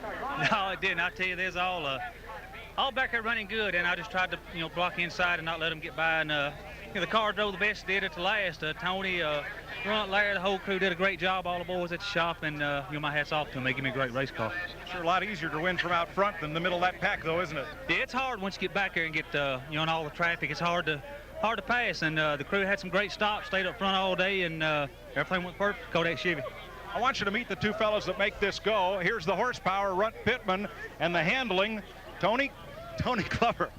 Turn around here. How much this track is handling, and how much of it is horsepower? Really, here you ain't got to handle very good. If you got one of Runt's motors and you got a body like this thing's got on it, Carolina race cars put on it. All the guys back at the shop give us a great race car here, so my job's pretty easy. I just stand and watch. That's aerodynamics, and Runt Pittman is here, and he will never tell us what that strange sound is beneath that motor. Now, all the boys at the house know. I want to thank all the boys in the engine room and the shop. Everybody done a real good job. And with him, Cuckoo Marlin's here, too. That's Sterling's dad, who won a qualifier at Daytona, but never made it to victory lane here. Here's Dick Berggren. And I'm with Jeff Gordon. Jeff, what happened on the backstretch with you and Schrader? Man, I felt bad.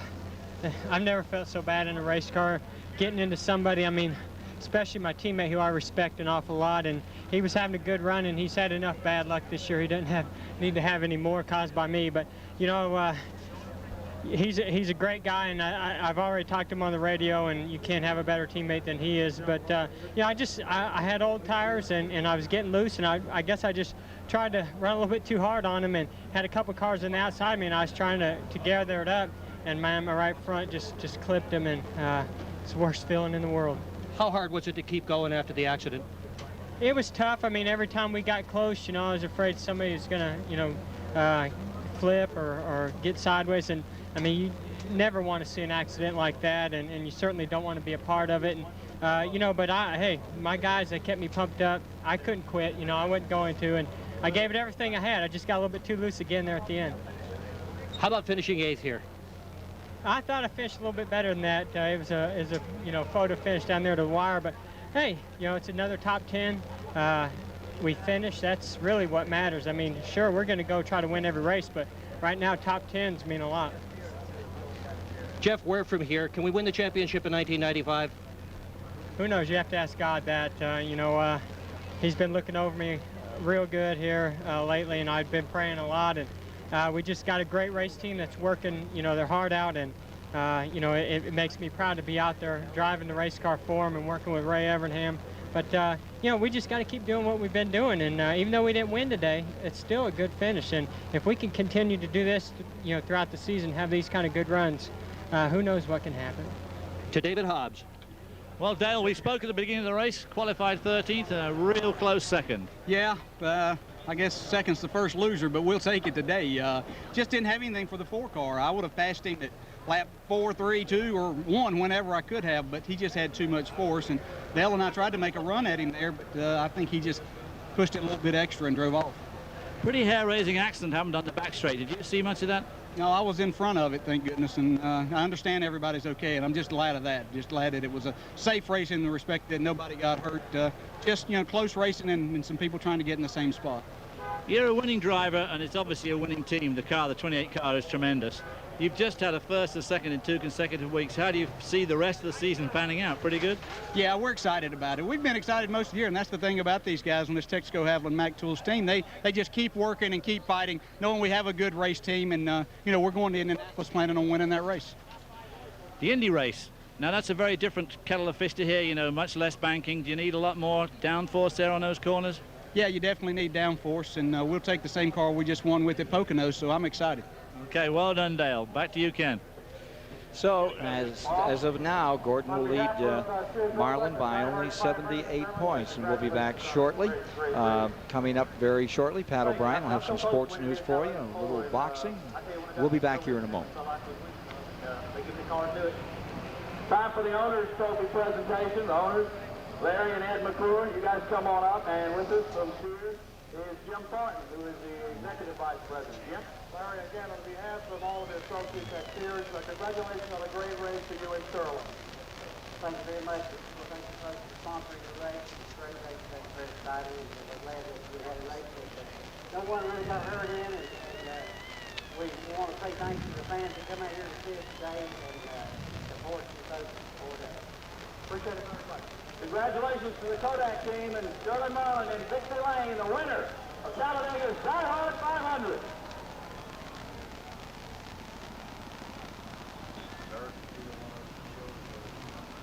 Your attention, please. Tom Hughes. Tom Hughes, please meet your wife at the DuPont display. And Delson Rogers, meet your party at the South Aid Station. Delson Rogers to the South Aid Station.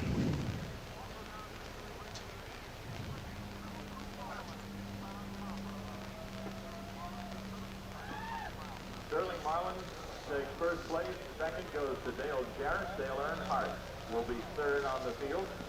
Morgan Shepherd is fourth in the Cisco Top 20 and throw to Pat O'Brien. He has more. Yeah. Kyle Petty taking sixth. Okay. I thought no, this is top 20. Back with the point standings a bit later. Yeah. Okay. Yep. Okay. Is Jimmy Spencer.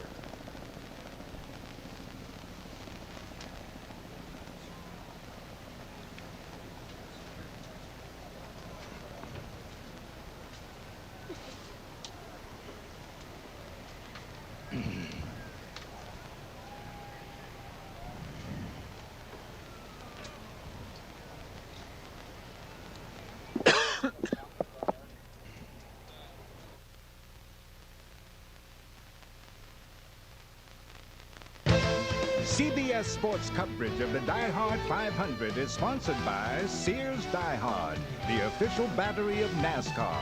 Split Fire, the patented performance spark plug. It only costs more until you use it. And by Goodyear, #1 in tires. At Talladega, let's take a look at the standings this afternoon. Marlin first, Dale Jarrett second, Earnhardt, Shepherd, Elliott rounding out the top 5 a little further back. And Kyle Petty coming across in 6th today, followed by Mark Martin and Jeff Gordon, Michael Waltrip. Jimmy Spencer got 10th. Yes, a lap down. Ted Musgrave came home in 11th. Mike Wallace, Jeremy Mayfield, Elton Sawyer, Derek Cope, all of those drivers with good runs here. Bobby Hillen, Rick Math, Chad Little, Dave Marcus with the top 20 finish, and Ward Burton finishing in 20th. Good run for Dave Marcus. And we'll be back here with more and give you a look at the point standings and so forth in a moment. First, let's go to New York with Pat O'Brien.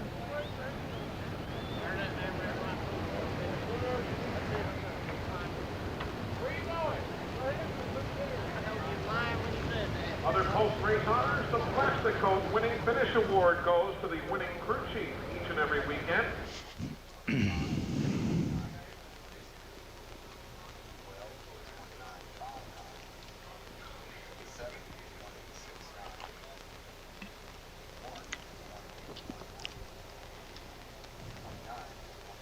Mm-hmm.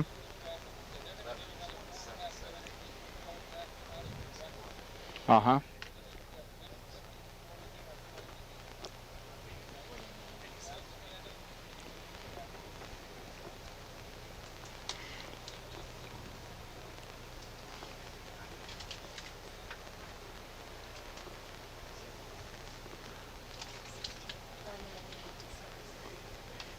us the second 20 with the complete finish? Is there any way to do that?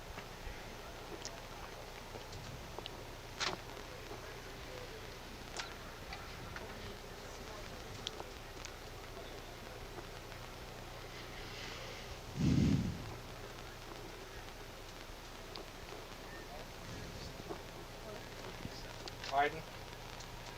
I didn't hear you. Yeah.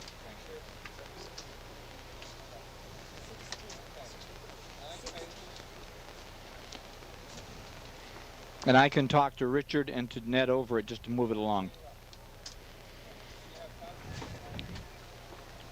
That's great.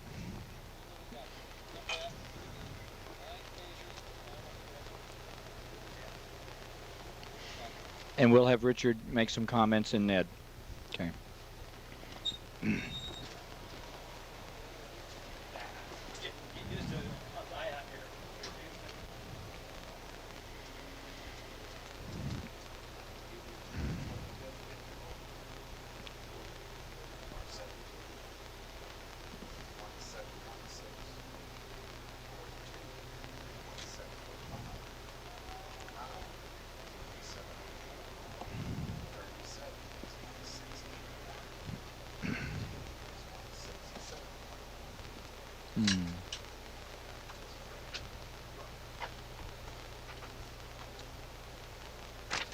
Got 10. Who's this spot? I'll tell you.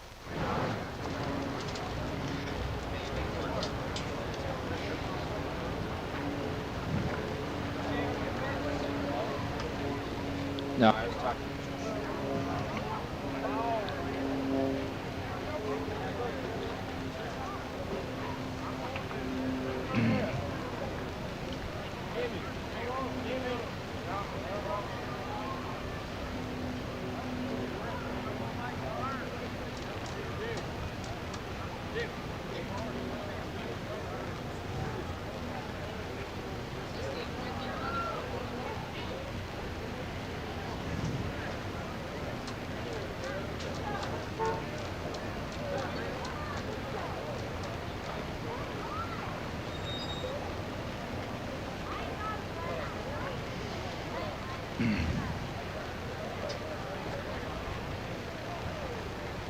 Richard, I'll ask you about your thoughts about watching this race today first as I run that, and then I'll give it to Ned.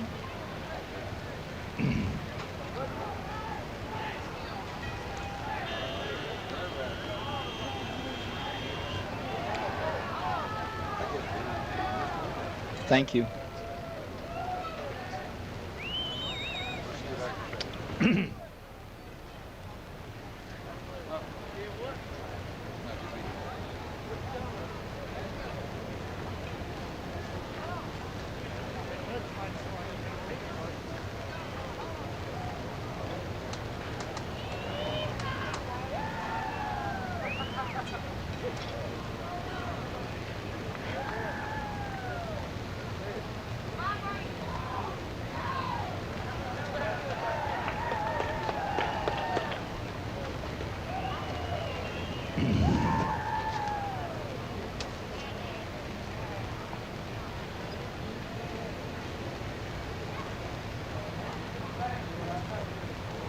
As the largest crowd in DieHard history seeks a little shade around here, we'll let you look at the final complete standings. These are unofficial at the moment through all positions.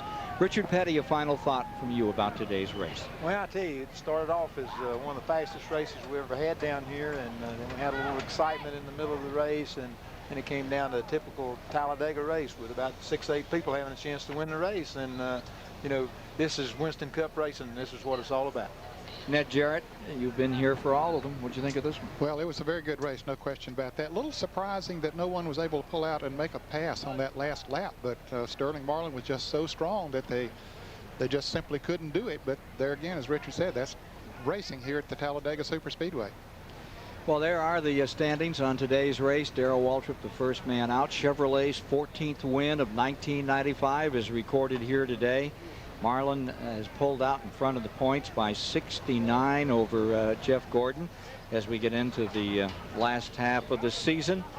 photo finish for 7th between Gordon and Mark Martin was certainly a great moment there. And Earnhardt is now 3rd in points, 146 behind Jeff Gordon as we take a look at those standings moving on through the season. Great race here today at Talladega, Alabama. But that's what you expect when you come to Talladega, Ned. Absolutely. All that speed, and we had that spectacular moment. I think this is a lot of people will remember is this incident more than anything except the win by Sterling Marlin today. Ken Schrader walked away from this. Got a little tap from his teammate Jeff Gordon as they came off of turn 2. Then Ricky Craven in car 41 comes in and hits Schrader, nowhere to go. And Schrader's car gets upside down, starts the barrel rolling, and it looks like it's going to go forever. Pieces flying off it, but thank goodness he was able to walk away. Remind you of Daytona, Richard? Well, yeah, a whole lot. I just want to say that this shows that the NASCAR really is involved in the safety features of these cars. See these cars do all that stuff, and the man walks away. So for Ned Jarrett, Richard Petty, Mike Joy, David Hobbs, and Dick Berggren, Ken Squire saying so long from Talladega, Alabama, where Sterling Marlin has won the DieHard 500. Coming up next, the CBS Sports Show takes you to the Rocky Mountains. Coverage of the 14th U.S. Olympic Festival, featuring figure skating, pairs and ladies short program. Plus, we'll step into the boxing ring as America's Olympic hopefuls go toe-to-toe. Next Saturday, the show travels to Atlantic City for the return of the champions as Monica Seles makes her return to the courts against Martina Navratilova. That's next Saturday, 2 p.m. Eastern on The Show.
The 1995 DieHard 500 has been a presentation of CBS Sports.